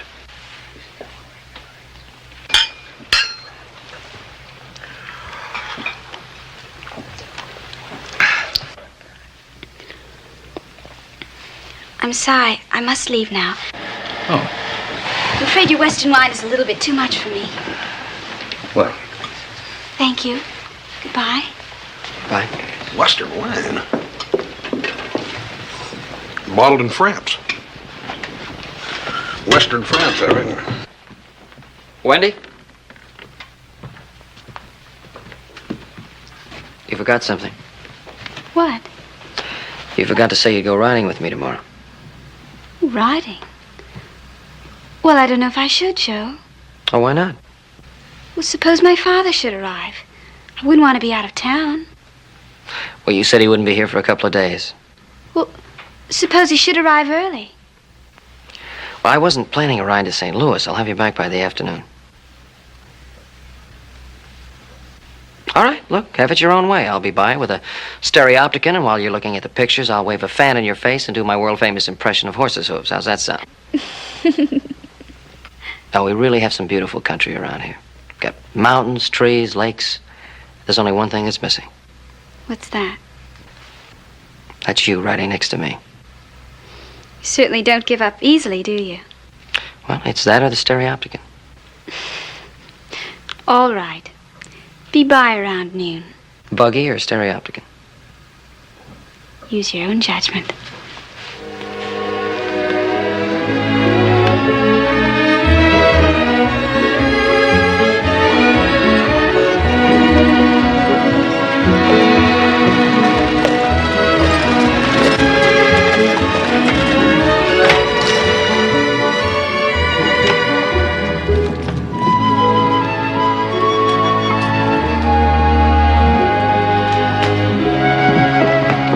Afternoon.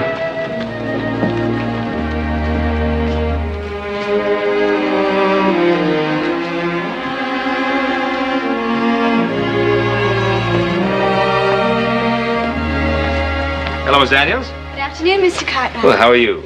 Just fine. Well, you enjoying your visit to our part of the country? I know my son is enjoying the pleasure of your company. It's been very nice. He's taking me for a ride this afternoon to see the lake. Oh, you'll love it. It's beautiful.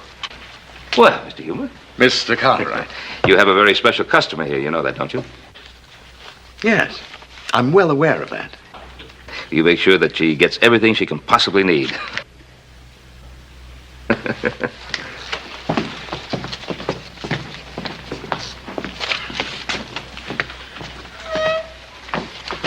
Well, Miss Daniels, I've checked, but there haven't been any wires or mail in your behalf from Denver. I see. Well, no matter. Father often forgets personal details when he's involved in business. Most men do. I'll contact you the moment anything comes through. Thank you, Mr. Huber. Good day. Good day.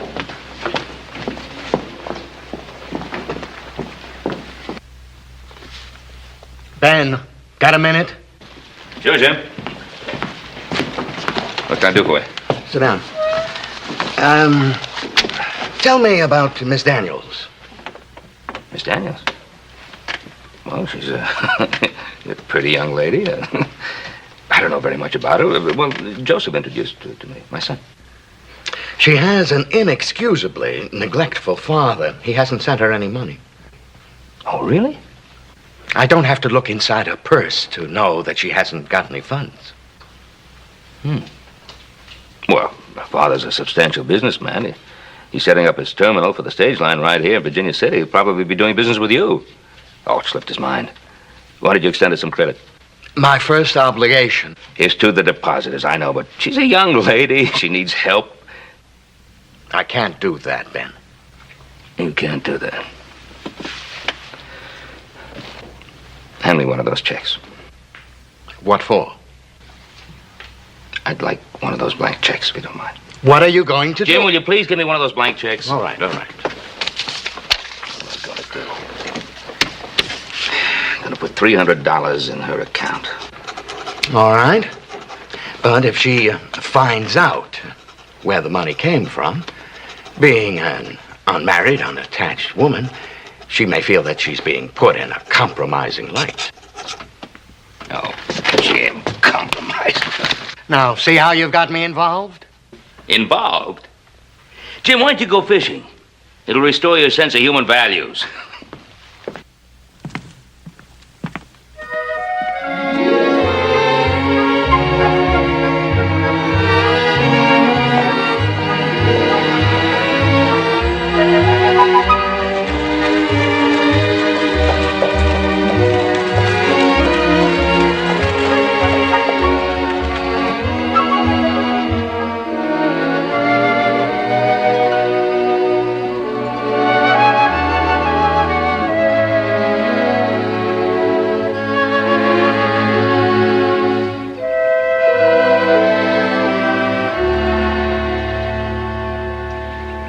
How long has it been since you've seen your father? 5 years he's been away. And I'll see him in 2 days. I can hardly believe it, Joe. We kept him in Mexico so long. Oh, it was all pretty secret. I didn't know much myself until lately. He was with Benito Juarez. The president of Mexico. Before and after the revolution. My father was a foreigner, but he was one of Juarez's advisors. On his staff. He's kind of a soldier of fortune, huh? I like to think that. He's so many things. But mostly he's... Well, I guess you could call him an adventurous businessman. He must be adventurous, all right. It's not going to be any easy job going up against the Wells Fargo. Daddy's company plans to help the small settlements where Wells Fargo doesn't go, bringing medicine and supplies. And he'll accept barter if you can't pay the fare. He's very idealistic, even in business. Sounds like a fine man. He plans to start small, like a pebble in the water, but from sky high. You could feel his own excitement when he wrote me. Close your eyes, Wendy, and see the clipper ships. Beautiful, proud, driving fast to the wind, and you'll be at the bow of every one of them. Kind of spreading yourself a little thin, isn't it? No, silly. He means figureheads carved in the bows of ships. Oh. You're making fun of me. Honestly, Joe, it's kept me awake some. I lie there seeing myself as Empress of Asia or Star of India, racing the dolphins on every ocean in the world. Wendy, you are an incurable dreamer. Is that wrong, Joe? No, I guess not. It's so like a fairy tale. Do they ever come true? Oh, sure they do. This ranch, Ponderosa, that was my father's dream. He worked hard and he made it come true. So there's hope for yours. You think so? Really do? Who in the world wouldn't do anything for a girl like you?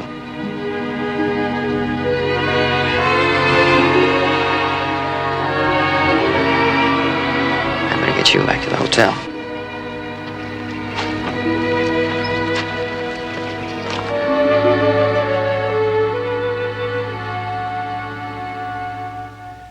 All right. Who told her that I had deposited the money in her account? She asked directly. I had to give her an honest answer. Had to give her an honest answer. You couldn't have been tactful. Ben, in my business, tact yields to honesty. Sure. Though in this case, I must admit I was sorely tempted. All right, so she wouldn't take any money out of the account. Naturally, I was concerned about her. Young girl like that. She doesn't see things as they really are. I wanted to help her. Well, it's very commendable. So, I sent a wire off to the manager of the Denver bank, who happens to be an old school chum of mine. Oh, get to the point, Jim. I merely suggested that he try to approach Miss Daniels' father and sort of nudge him to transfer some of his funds to his daughter. I wish you'd suggested that he nudge Mr. Daniels before this. Well, anyway, I waited at the bank for a return wire. It seems Mr. Daniels closed his account in Denver, a small account, a week ago. He did have a letter of credit on a bank in New York, upon which he had drawn heavily. But, Ben, the worst of it is what? My friend in Denver inquired at his hotel. Our Mr. Daniels checked out of the hotel 3 days ago, left no forwarding address. There's no trace of him. He just disappeared.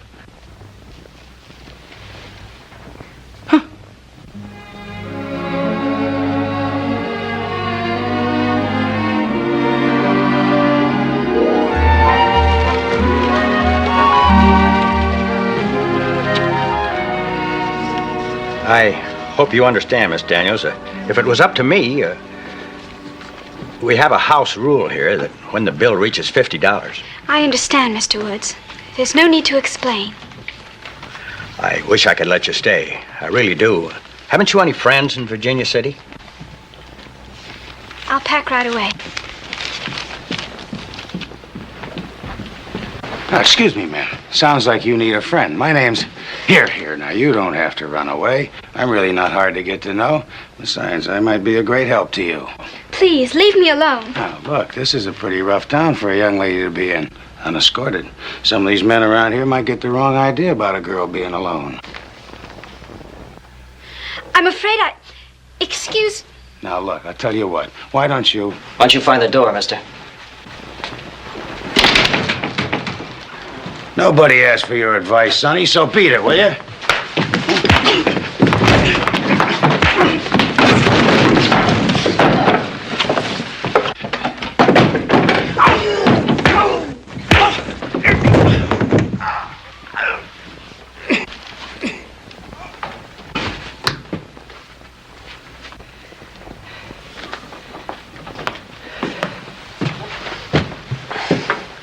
Come on, I'm taking you out of here. Where can I go? You'll stay with us out at the ranch till your father gets here. Go on up and get your things ready.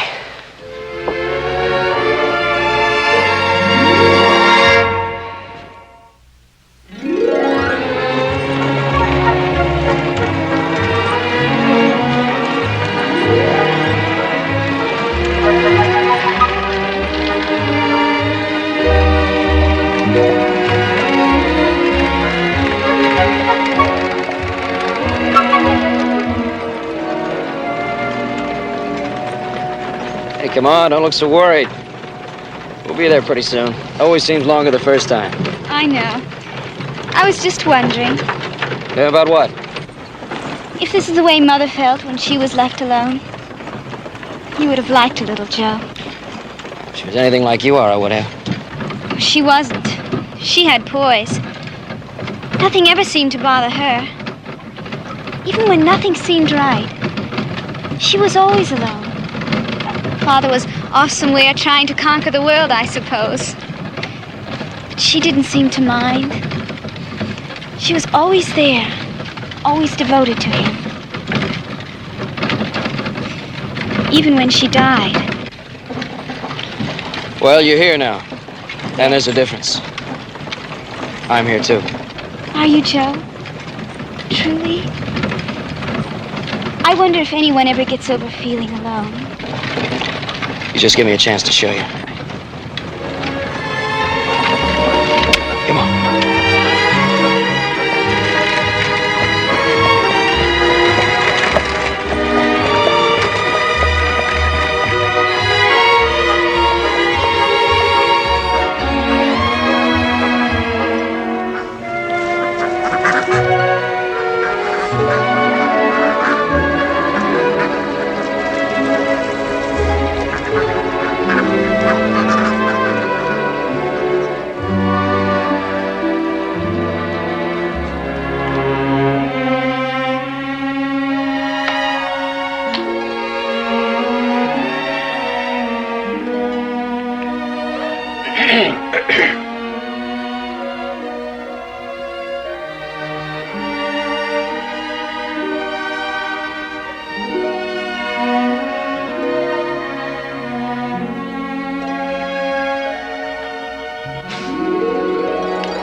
We'll have to get to work. We got those horses to bring in this morning. You going riding this afternoon? Your father asked me to go to town with him. But if you won't mind. Well, of course I won't. Hey, Joe, you think we can move all them horses by noon? Sure we can. All I gotta do is stop eating and start working. Excuse me. Well, I don't know what's come over him, Wendy. Before you got here, I used to have to beat him all the way to the barn to get him to do a day's work.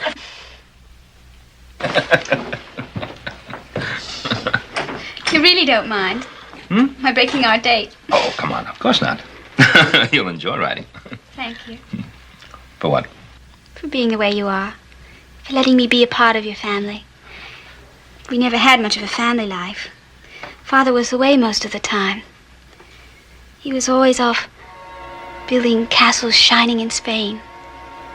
It was kind of like a dream, not solid and sure like you. Well, Wendy, you know, there are solid dreams, too.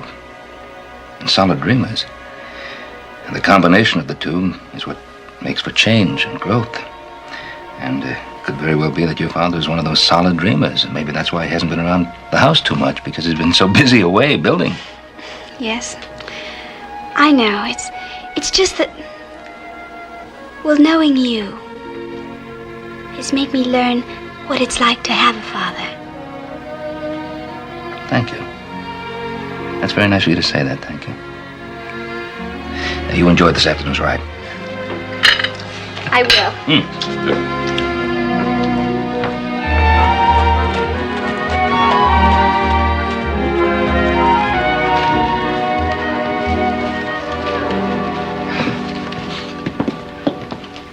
Good day, Mr. Cartwright. Martha? Over here if you're searching for an honest man. I'm searching for a good beefsteak. That's what I'm searching for. How are you? Fine, Ben. How are you getting on with your house guest? Oh, splendidly. Wendy's a charming young lady. Charming. Have you heard anything about our missing Mr. Daniels? If this is his destination, he'll be here tomorrow. Oh, Martha, I want you to bring me the best beefsteak you can find at this hotel. You know the way I like it done, and some more little potatoes and some peas. Yes, Mr. Cartwright.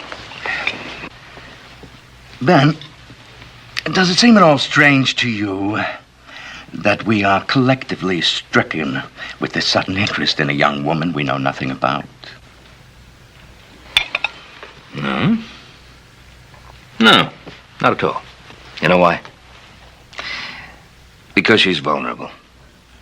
Oh, I know. She looks at her father through a gossamer veil. But, I think that's kind of nice.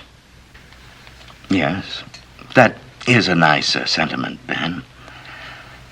But I do have a responsibility to this town. Now, what does that mean? Well, Taylor Daniels has written directly to the merchants.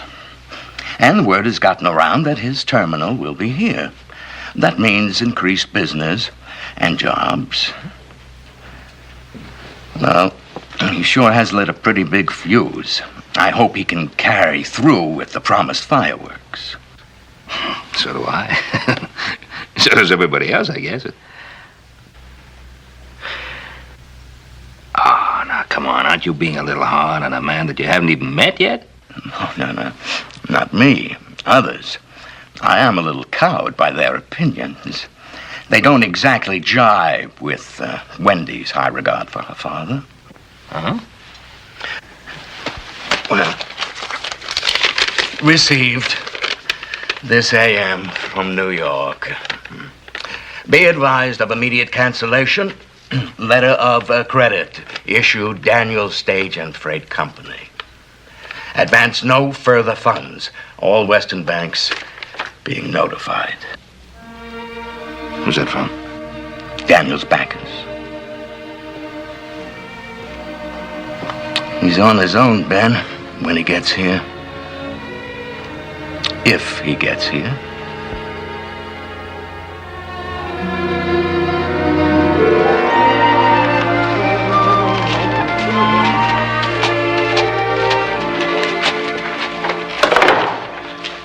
Joe, you might ought to check that stirrup back there. I don't reckon I'll ever make a Westerner out of him, Wendy.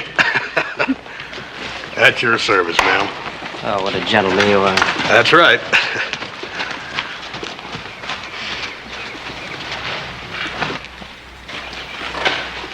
Well, Wendy have as good a time as possible, under the circumstances.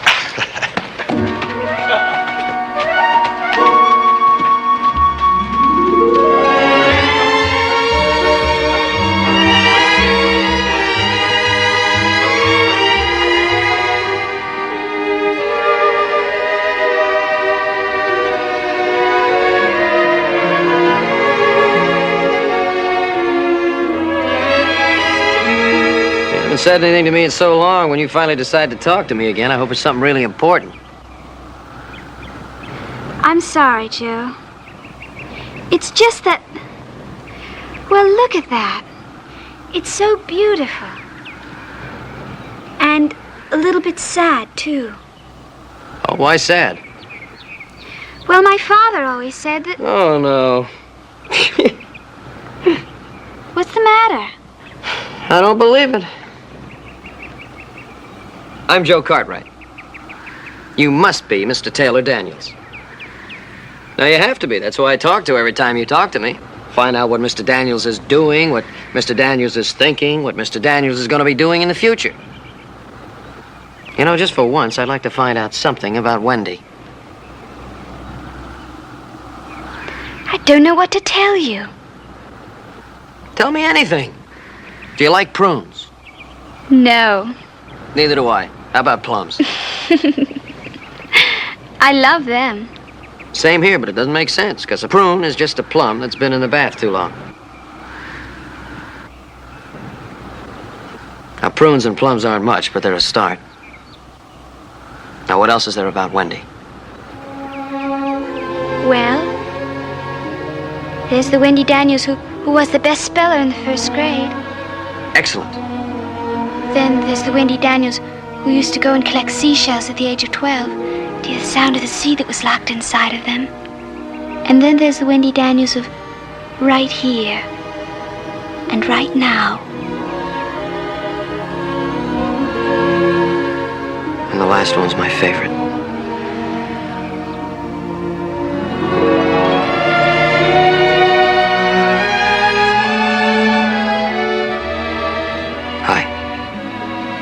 I'm Joe Cartwright. Hello, Mr. Cartwright. I'm Wendy Daniels.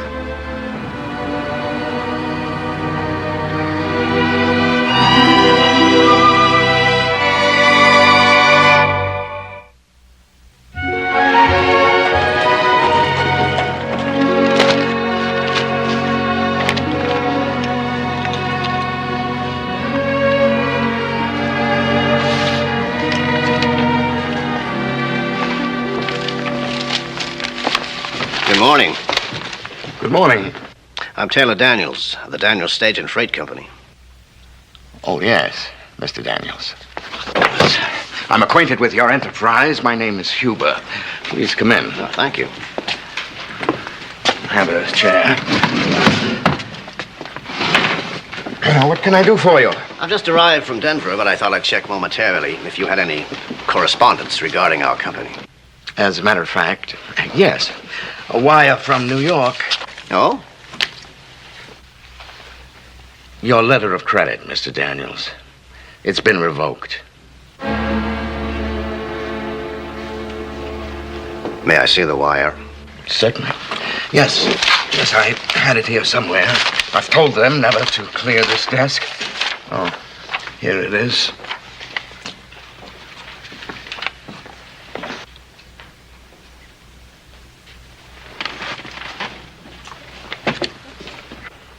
I'm sorry, Mr. Daniels. Sorry? For what? For announcing to me that I'm ruined? That my enemies have finally pulled me down into the mud?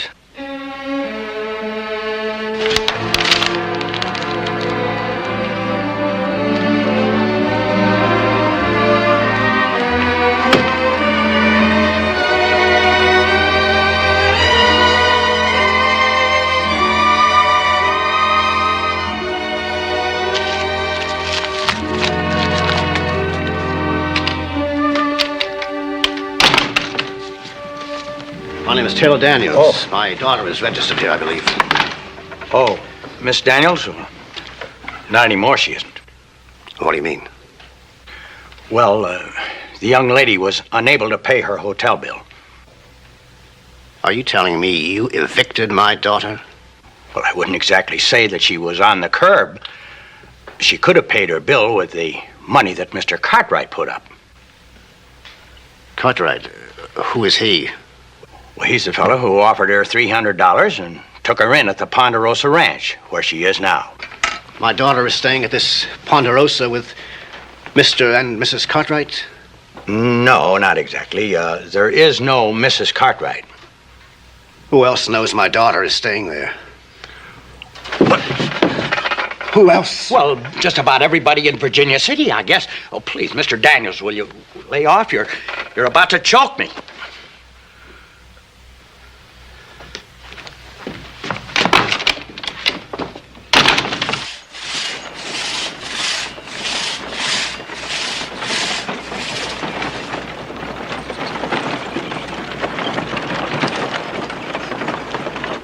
Take a rest.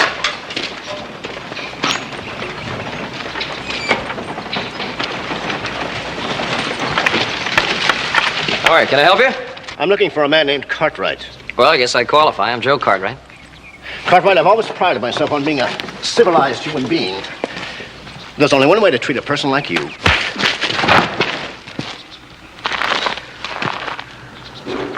Now, what was that for? For my daughter's reputation. I'm Taylor Daniels. Look, Mr. Daniels, you got this whole thing wrong. Have I? I don't think so. Now, look, you're gonna listen to me. Joseph! Joseph! What's this all about? This is Wendy's father. I'm afraid he's got a few things mixed up. You better do some explaining. This boy better do some explaining. He abducted my daughter. Oh, wait a minute. My son offered a young lady a decent home, and she accepted it for the sake of her self-respect. My daughter is my responsibility. Oh, good. I'm glad to hear you say that. Why don't you live up to it? Why'd you leave her stranded here in Virginia City without even paying her hotel bill? Let me tell you something about your daughter. She's a warm, lovely, courageous girl, and you ought to be proud of her. I can understand perhaps you wondering about my son's intentions, but you had no need to question hers.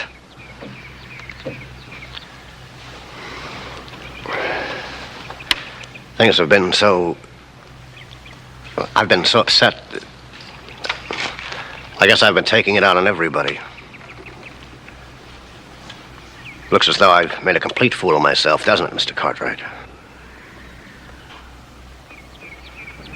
I don't know how I can... Why don't we just forget it? Joe, why don't you tell Wendy her father's here? Right. Mr. Daniels, let's go in the house.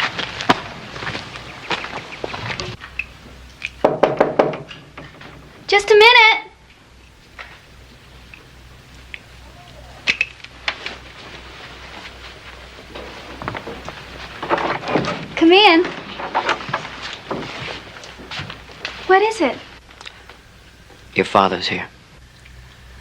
Joe, you're not joking. He's downstairs right now. Oh, Joe, I knew it. I knew he'd come. Do you think I look all right? I think you look beautiful. But what if he doesn't like me? How could he help but like you? Oh, I'm not like Mother. She was always so poised. She always knew just what to say to him. Oh, Joe.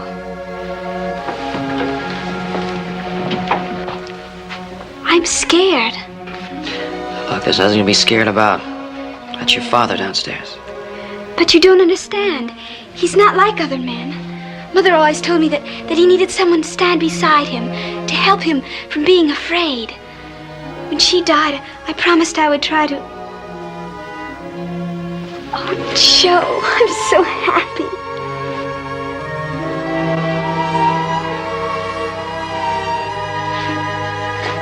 What's the matter? Nothing's the matter.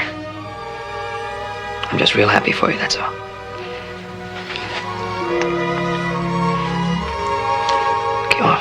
Go on downstairs, your father's waiting.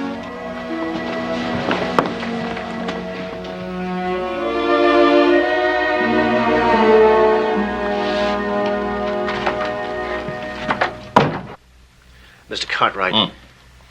Look, I think it's about time that I start calling you Taylor. You start calling me Ben. Well, I could use a friend, Ben. I don't know how I'm going to face Wendy. I'm finished. I'm wiped out. I set out to conquer the world. Well, you've had some kind of business reverse, and now you feel you're an utter failure. Well, let me tell you something. That's not the picture of Taylor Daniels that I get from your daughter. They always set me on a pedestal. Both Wendy and her mother. And somehow I was always falling off. And this time I think for good.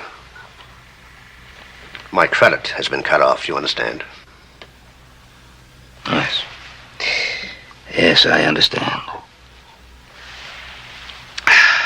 Credit, letters of introduction, vouchers, mortgages.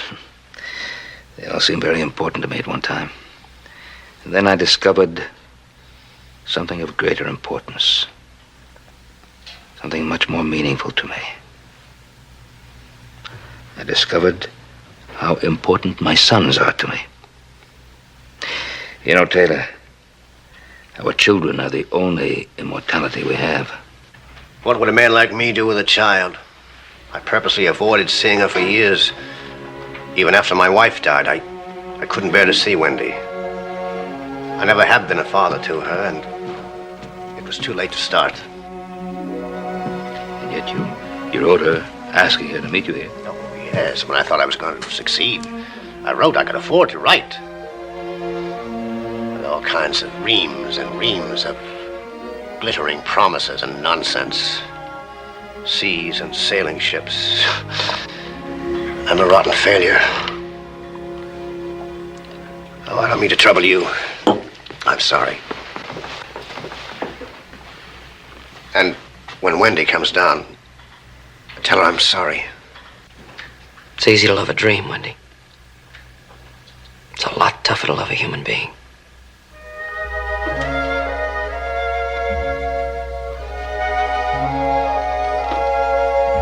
Your father's here and he needs you. He needs you now more than ever before.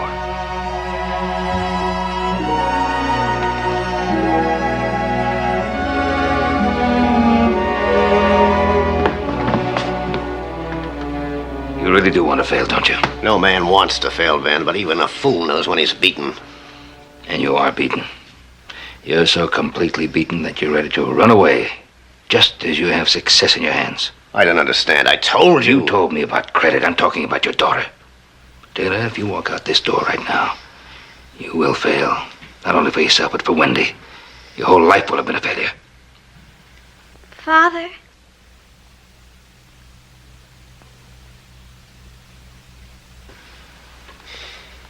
Wendy.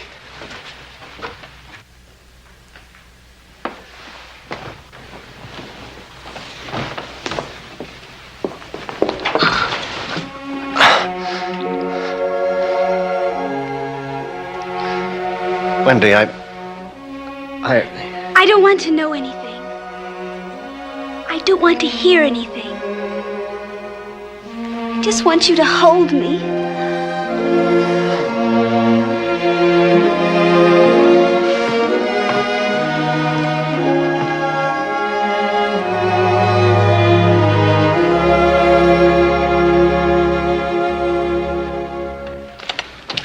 Wendy will be out in a minute. She's saying goodbye to little Joe. Taylor, I know that my friends in San Francisco are looking forward to hearing about your plans for the stage line. Of course, I'm looking forward to seeing the first run. Without you, it would not have been possible. Well, I guess you can say maybe without a daughter's faith in her father, it mightn't have been possible.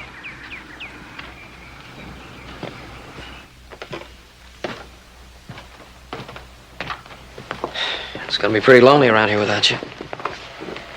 You taught me what it was like not to be alone. I'll never forget it. Loneliness is a deep well. Maybe I can help fill it for my father for a while. And then? San Francisco isn't so very far away, is it? No, I guess it's not.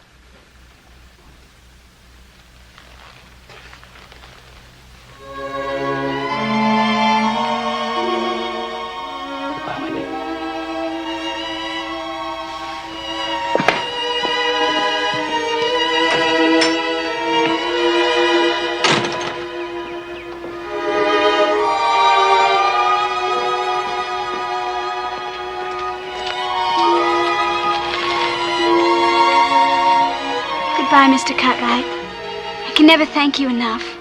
Wendy, we're going to miss you.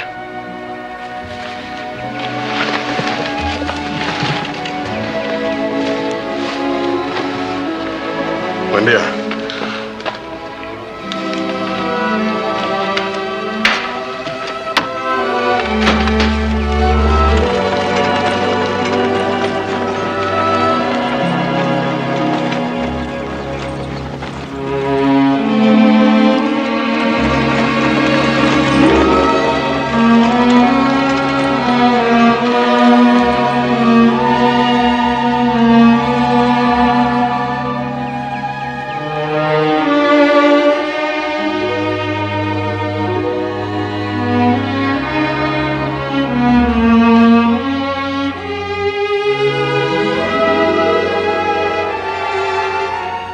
Joe? Hey. Let's go inside and have some coffee. Huh? Sounds good.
He sat down to write a poem.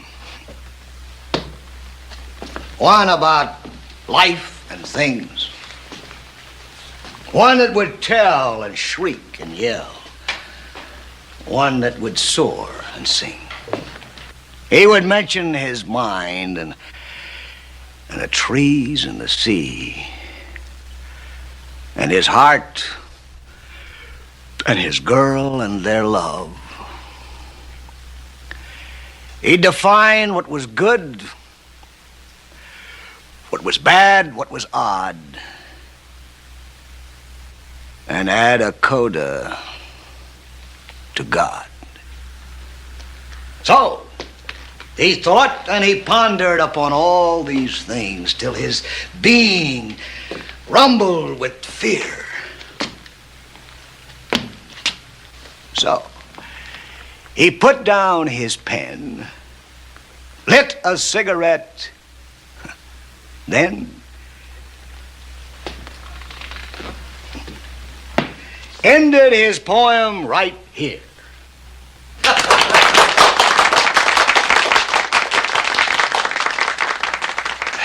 Burn it, Mr. Smith. How do you keep all them poems in your head straight like that? I mean, you've been going on like this for a couple hours. Just a simple accident of nature, Mr. Cartwright. Like warts. Who wrote this one? An ancient druid priest, name of Collywobbles, who was foully slain by a pack of rabid suffragettes.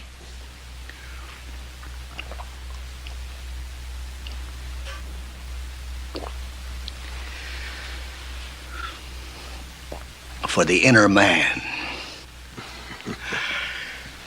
Neath the weeds and the wild berries, near the barren praying trees, past that gash of a road by my home, stood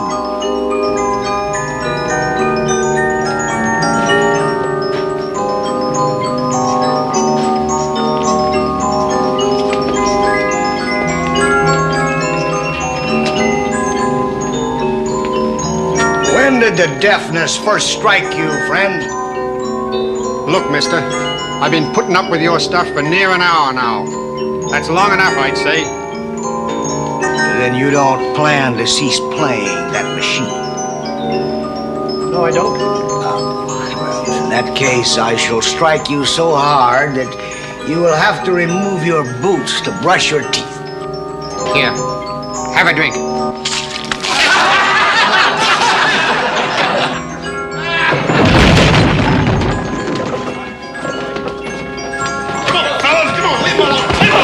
Leave him alone. Get away from him.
Heard you come in. What have you got in here? Here? Yeah. Oh, I just got a little food I'm taking out the barn. Has your horse developed a fondness for peach pie? Oh, Paul, this ain't for my horse. It's for a feller I met in town. What, you put him up in the barn? Well, yeah, he was sort of sick, see, Paul, and Of course, we always put sick people up in the barn. Well, he ain't exactly sick. You see, he had a little too much to eat. That's it. He overate. He ate too much. Yeah. And that's why you're bringing him some more food. Ain't doing too well, am I? Not so far. Well, the truth of the matter is, Paul, he had a little too much to drink. Uh-huh. No, the truth of the matter is he had a way too much to drink. He's drunk. Why do you always have to turn this place into a home for grown-up foundlings? Well, Paul, I couldn't just leave him in town. Well, of course you couldn't leave him in town. Anytime some fellow runs into town and gets himself roaring drunk, it becomes your responsibility. Right? Well, it does if I bought him some of it. Oh. Look, Paul, I was perfectly honest, and I just bought him a couple of drinks while he was reciting. While he was reciting? Well, he wasn't exactly reciting. He was telling me what a good hand he was. That's what he was doing. And I remember you telling us that we needed a new hand. No, wait a minute. You didn't hire him. Well, Paul, he had awful good references. Well, so far the only references I've heard is that he gets drunk. Oh, honestly, well, I suppose it wouldn't hurt to try him out anyway. Well, I'll just take this one out. There's one good thing about the whole situation, though. At least he's a ranch hand. He's not one of those other strays that you're always bringing home. Yeah.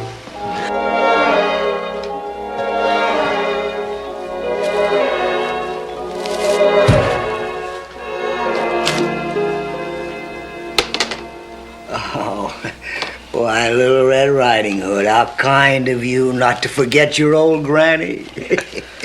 There's some good chicken in here for you. You didn't bring a bottle? Look, Mr. Smith, we gotta sober you up. Why? Because you got a job here, that's why. I have a what?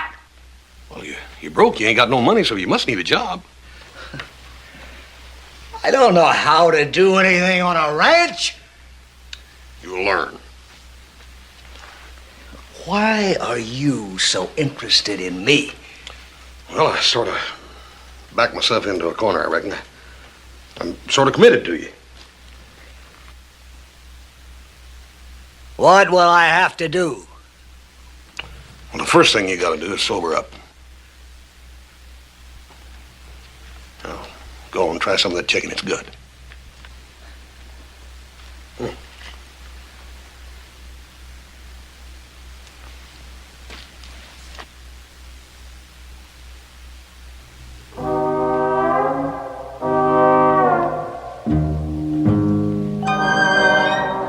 Don't you have anything to drink? Yep, sure have.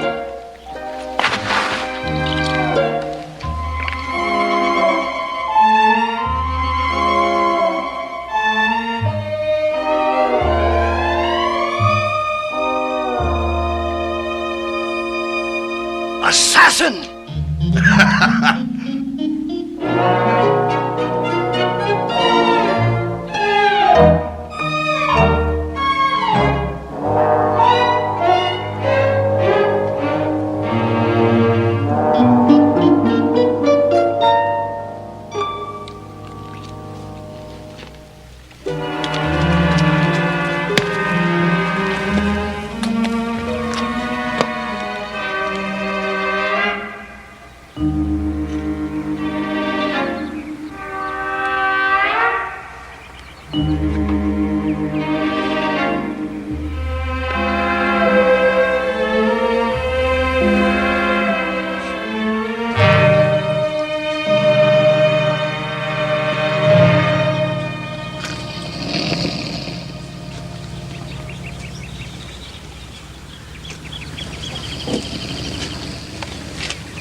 that chain!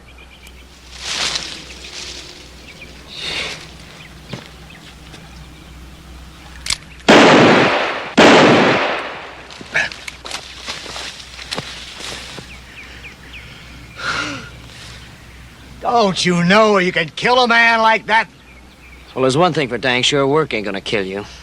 What happened was I had to move into the shade because I felt a sunstroke coming on. Yeah, I imagine that 100-proof sunstroke must be pretty rough stuff. Now, look, we're not paying you to sleep, you know. Joe, you heard him. Said he felt a sunstroke coming on.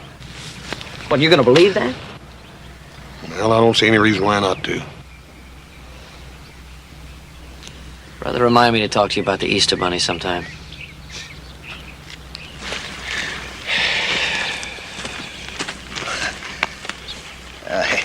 Your faith in human nature is refreshing. Your brother seemed to think I was lying. Come on, Will. Let's face it, let's be honest. You got a hangover that's longer than a 20-foot log on a 10-foot buckboard. Well, if you think that, well, why I'll did you... tell you, my friend. I just got a feeling that somewhere mixed in with all that booze and baloney, there's a man.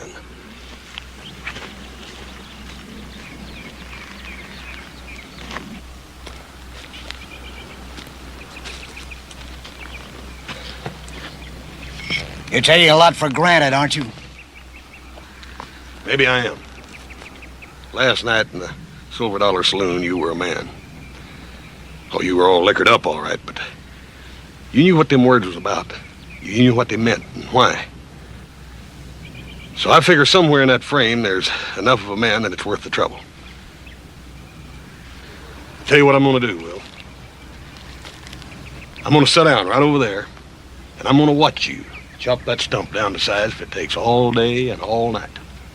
Get the chopping. Go on.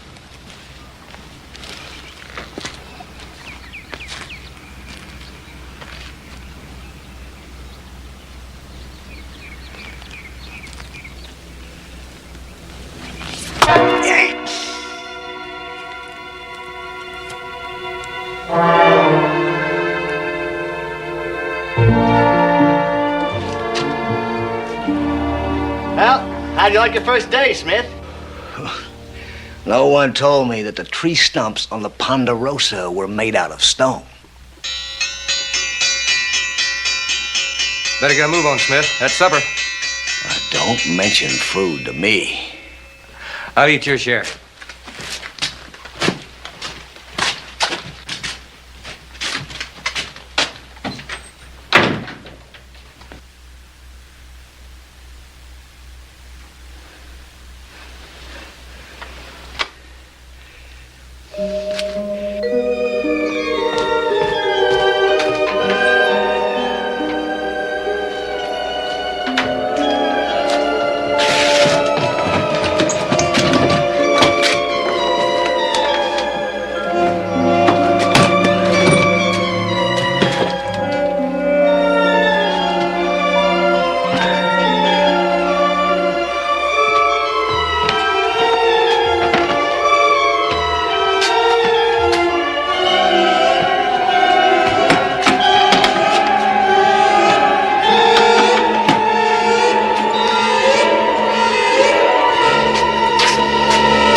Tear you limb from limb. Be reasonable, Draves. All I want is a little sip. That's all. Just a steady... That's my bottle. You took it from my saddlebag. Please, Draves. Hand it over, Smith.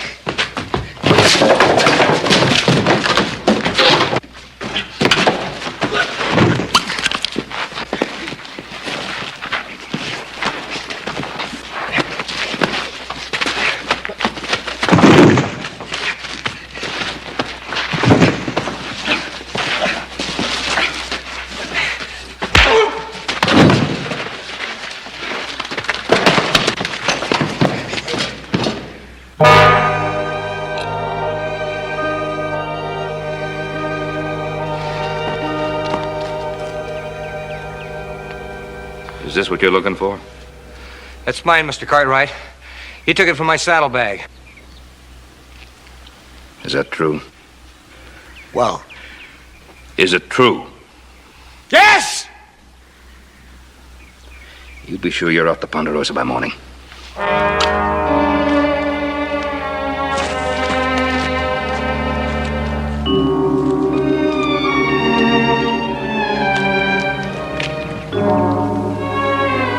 Hoss, you don't know how bad it can get. Yeah. I reckon I don't, Will, but I know how bad you can get now, don't I?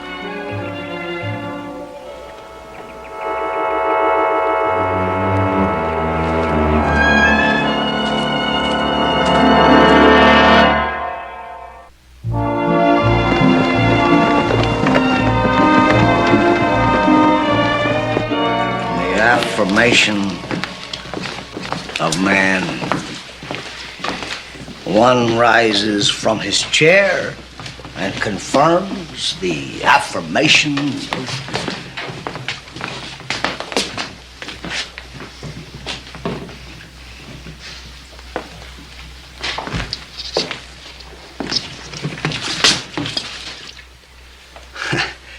Well, if you would stop and think about it, you'd realize that there has to be a certain trust between human beings. No more credit.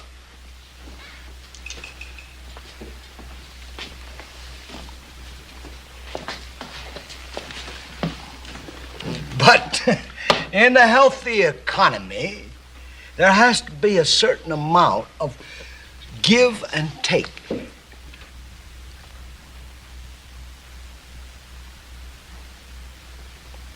All right.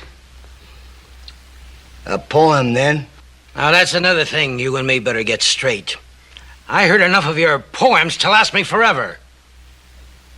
But if you would just allow me to... Look, Rumbum, get out. I'm sick of you. No ape is going to dictate terms to me. I'll funnel you with it into your life. Get affirmation! Get him out of here! Man's affirmation!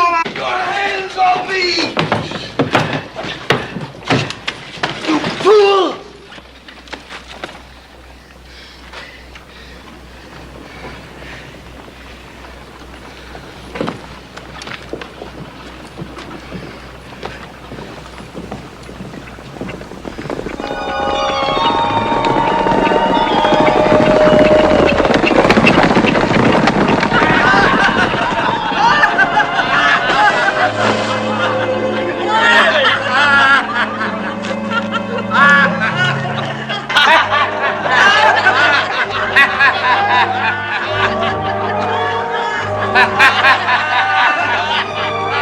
I'm not a drunk!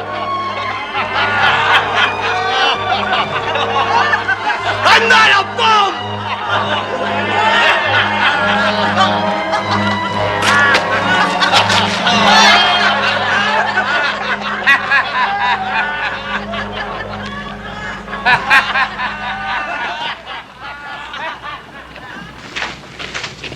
Never mind, Ned. I'll take care of him. You go ahead with your laughing. Oh, Will.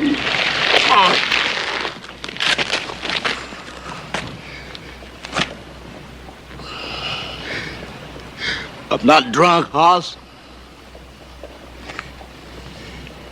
I'm just dying.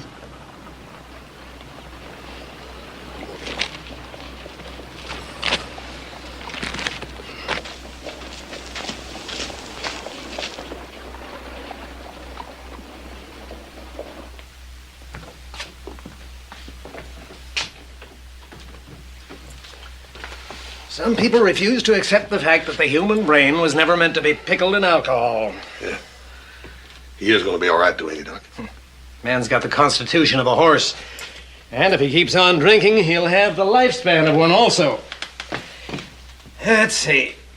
Oh, I'll need his name for the prescription. It's Will Smith, I think. Not according to this. William Warlock Evans? Evans?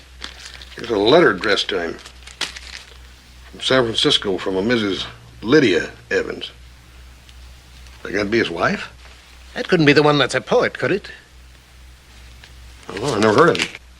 William Warlock Evans is one of the most gifted young poets this country's got.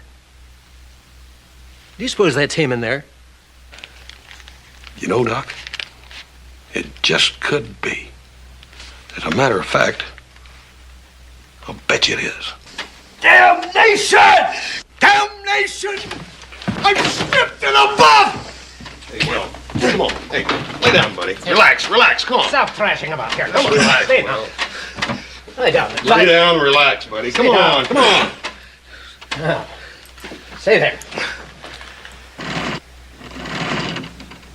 Where do you think I could go dressed like this? You're feeling busy? No, this is the way I always talk. Well, I've got some sad news for you, my friend. You're going to have to stop drinking. What, did it take you all 8 years of medical school to figure that out? Boss, I'll leave Mr. Evans' prescription down with Matt Draper. All right. You can pick it up there. Yes, sir.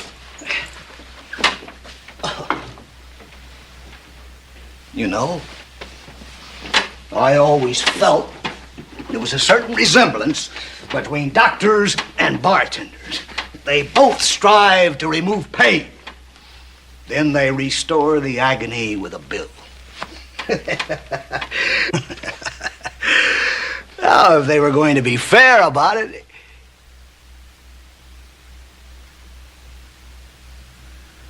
What did he call me?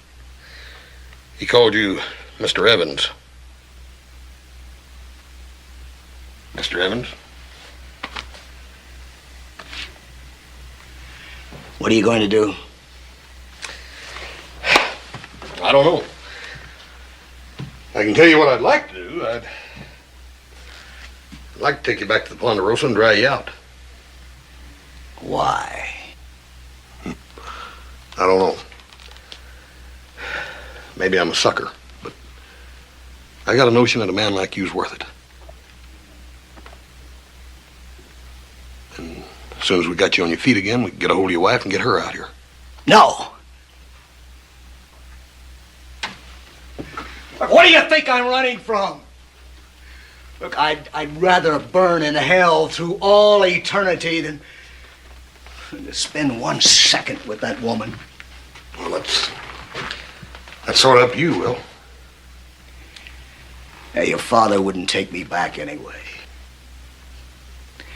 I'm a convicted thief, drawn and quartered. Yeah, but once he finds out who you are... No one is to know who I am. I mean that. I've carried the burden of being William Warlock Evans too long. Now, you still think you can get me that job back? I don't know. But we can try.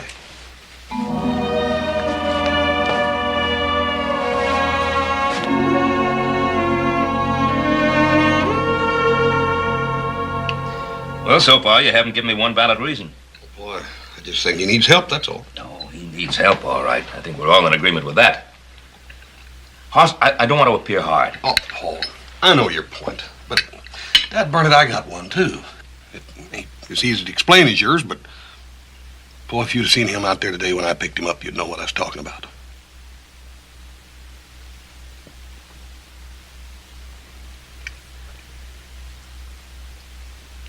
You want to hire him? All right. You hire him. You pay him. You'll be responsible for him. Yes, sir. He's out there in the bunkhouse. I think I'll go tell him right now.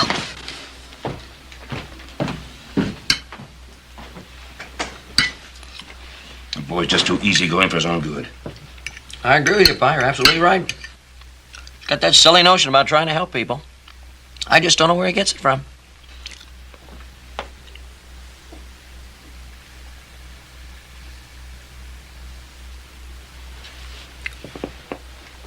Your food's getting cold.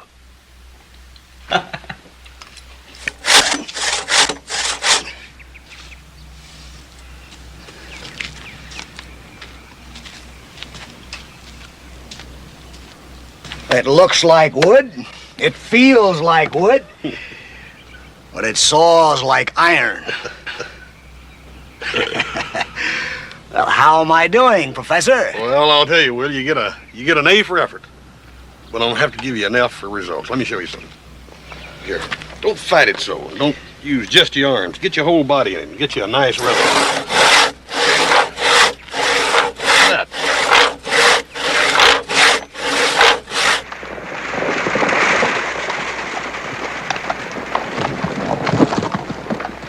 Well, I admit it's worked so far, but I don't think that 2 weeks is going to change Will all that much. You said yourself that he's packing his share of the load now, Paul. Well, sure, that's because he doesn't stop to quote poetry every time a leaf falls off a tree. Yeah, I don't know if that's altogether good either. I'll tell Charlie we'll pick the rest of this stuff up next week. Yeah, all right.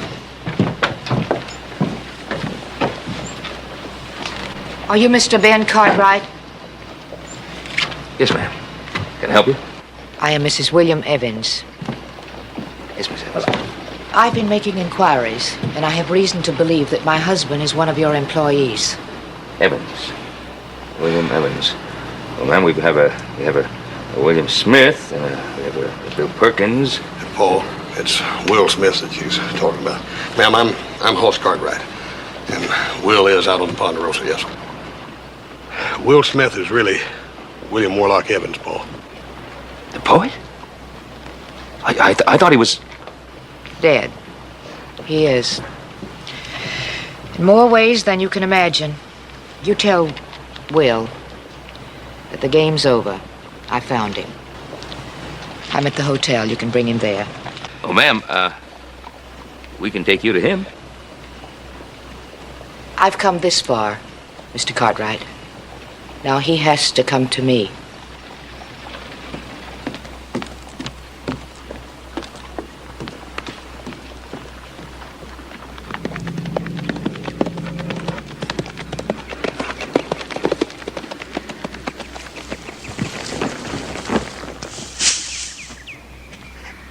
What are you doing back so soon? You didn't expect me to finish in 2 hours, I hope. That ain't why I'm here, Will. You know, I used to always sneer at writers who wrote about the joy of work and nature. But after today, I don't think I'll sneer anymore. I'll throw rocks.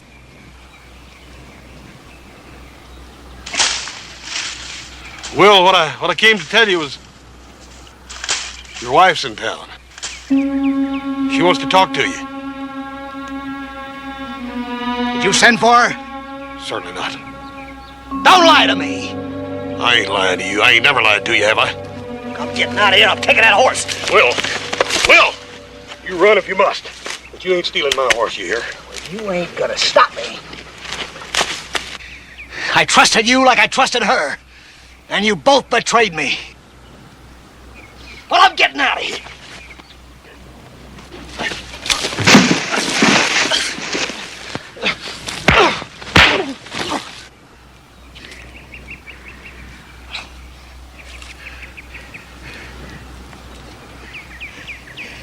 Go ahead, kill me. Will, I don't know what that woman done to you, but... Why don't you kill me? I'm begging you. You're a man. A man don't beg.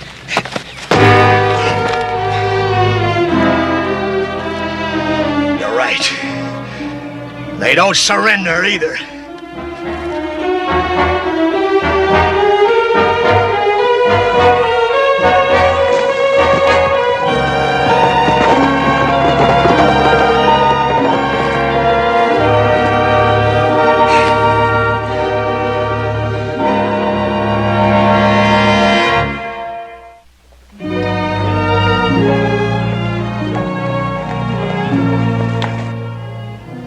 I'm surprised he took your horse. That's a new low. Even for Will. I don't rightly know what got into him, ma'am. He simply reverted to type. He ran. Well, the direction he headed up toward those mountains, there's only one town up there. A few Mexican families and a little cantina. We could be up there in no time. Did you tell Will that I was here? Yes, I did. And you don't have the heart to tell me it was that bad, wasn't it? Whatever he said was foul and violent, and then he left. He ran. Well, ma'am, it wasn't that Will didn't want to face you. It was he can't face himself, don't you see? Well, I am tired of chasing after Will. I have followed Will through more dirty little towns than I can name. And for so long that it's almost a habit. Well, habits can be broken.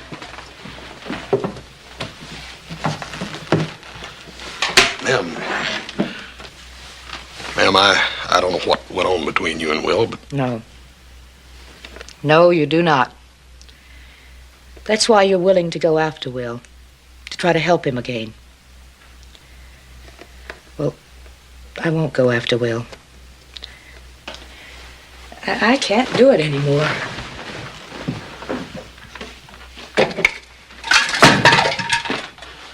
Oh. Oh.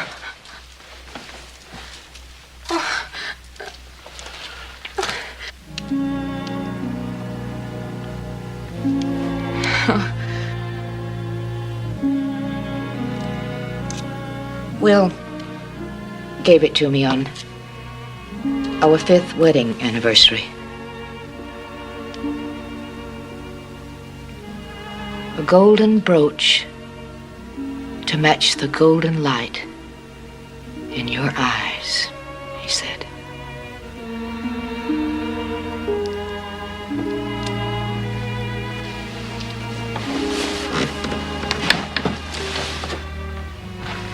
So,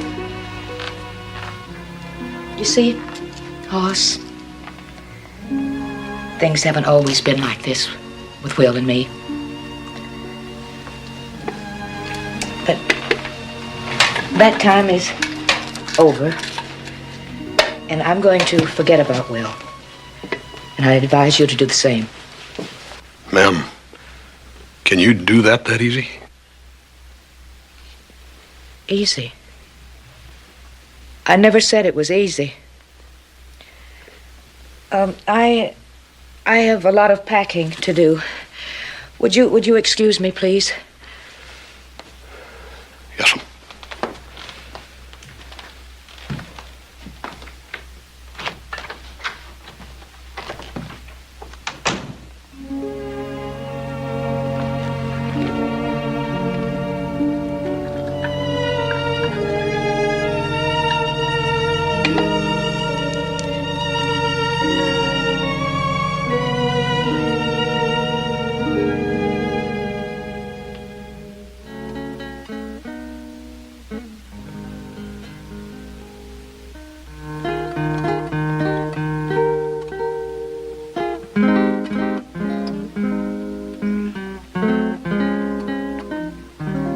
Plays like a fallen angel, doesn't he, my friend?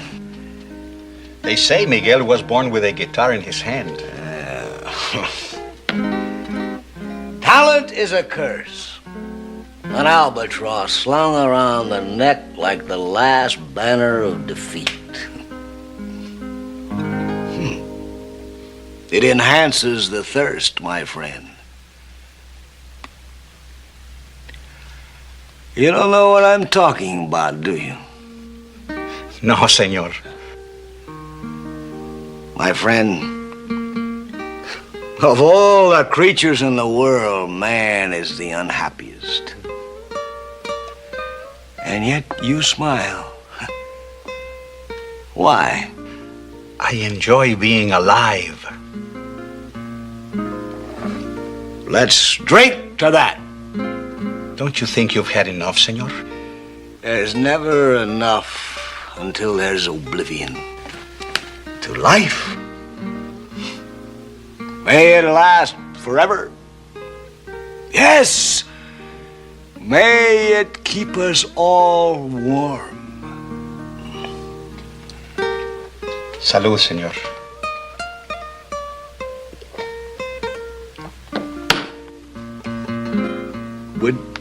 Would you mind if I lowered my head for a moment to rest my eyes? I feel suddenly quite ready to pull down the curtain.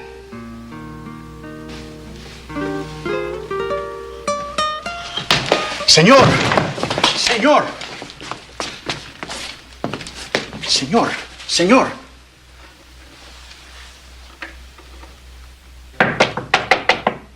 Jesus, you in there? Estamos cerrados. We're all closed up.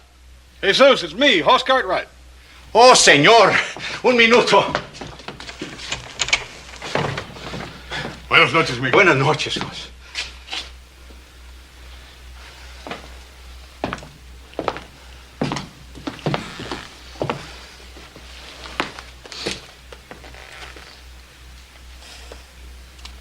Well, figures. First saloon he came to. Is he a friend of yours, senor? Yeah, he's a friend. He stole my horse. There is a lot of sadness in this man. See how he sleeps like a baby. You want to take him home? No. Might as well let him sleep as long as he can. You got a place to keep him? See the back room? Good. If he wakes up before I get back, you keep him here, even if you have to hit him with a club, you hear? Don't worry, he won't wake up. Miguel, ayúdame.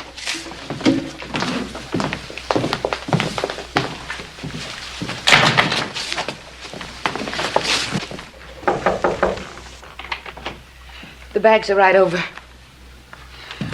I hate to bother you again, Miss Evans. But you found Will. Yes'm. Did you tell him that I was leaving? Well, I couldn't. You see, he was asleep. He was drunk, wasn't he? Yes'm. Well, why did you come here? Why couldn't you let me go in peace? Well, that's just it, ma'am. I figured if I let you leave now that you'd never know another minute's peace the rest of your life. Because you still love him. Can a woman love insults and threats and tantrums? No, I reckon not. But she can love the good she finds in a man and try to help him. I have tried.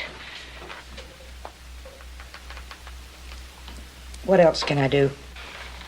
Well, try once more. Do you think it's really worth another try? Isn't it always?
We've come to help you, Will.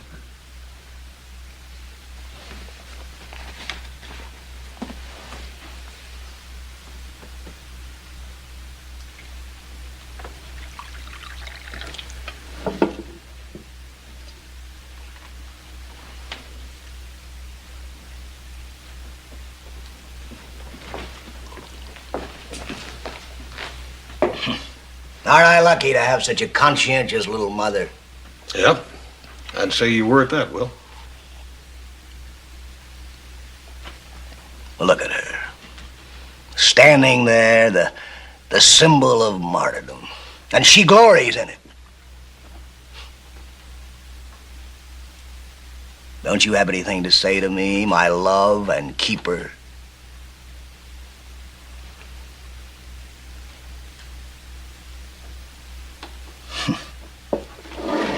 You see, she's dumb literally as well as figuratively.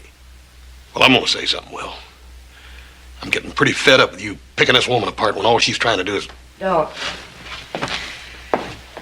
That's exactly what he wants. Someone to argue with. Someone to attack. No! Listen to the woman! It's the truth, Will. And you know it. This is the way you keep me from getting close to you, with ridicule and insults.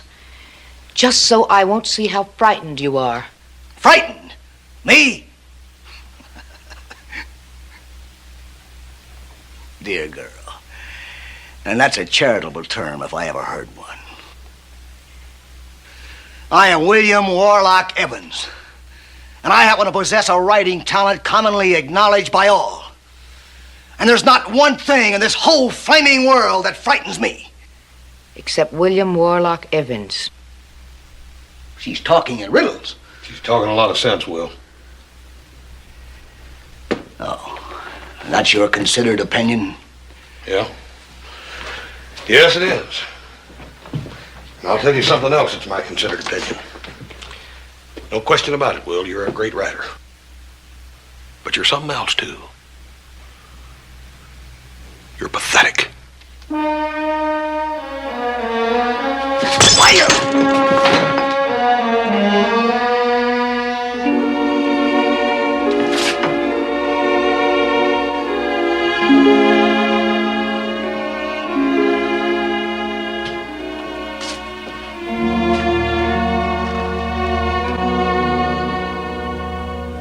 I'm all burned out.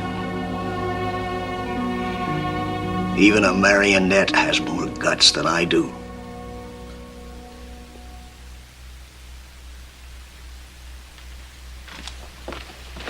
Get him to the table.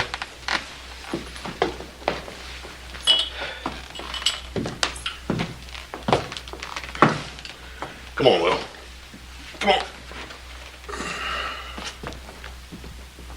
Sit down.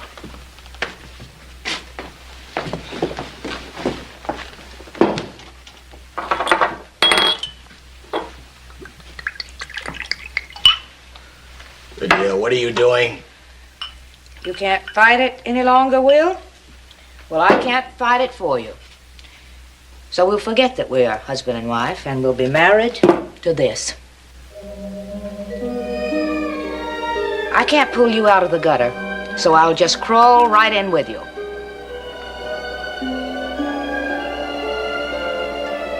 To William Warlock Evans and his memory. Lydia, no. Don't do that. You don't care what happens to yourself. What do you care what happens to me?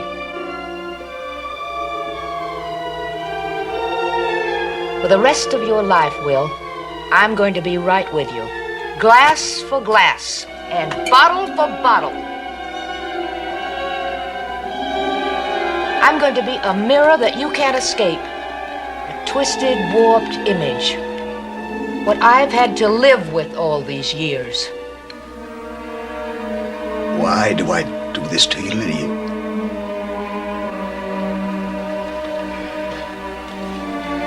What kind of a man am I?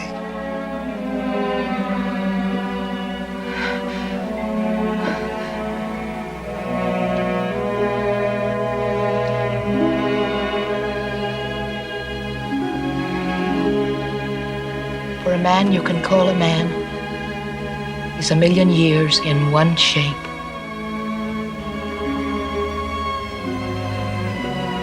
Remember that, Will? Did you ever finish it? I can't finish it! Don't you understand that? I'm burned out. I'm a shell of an artist. Why can't you see that? Why can't you see it? That flame you had inside you, it's still there. You still got it. You're just too close to it, that's all. You really believe that, don't you? The whole world believes it, Will. That's what we're trying to tell you. Why? Why do you bother with me? After what I've done to you? Because I love you. It's as simple as that. Take my hand, Will.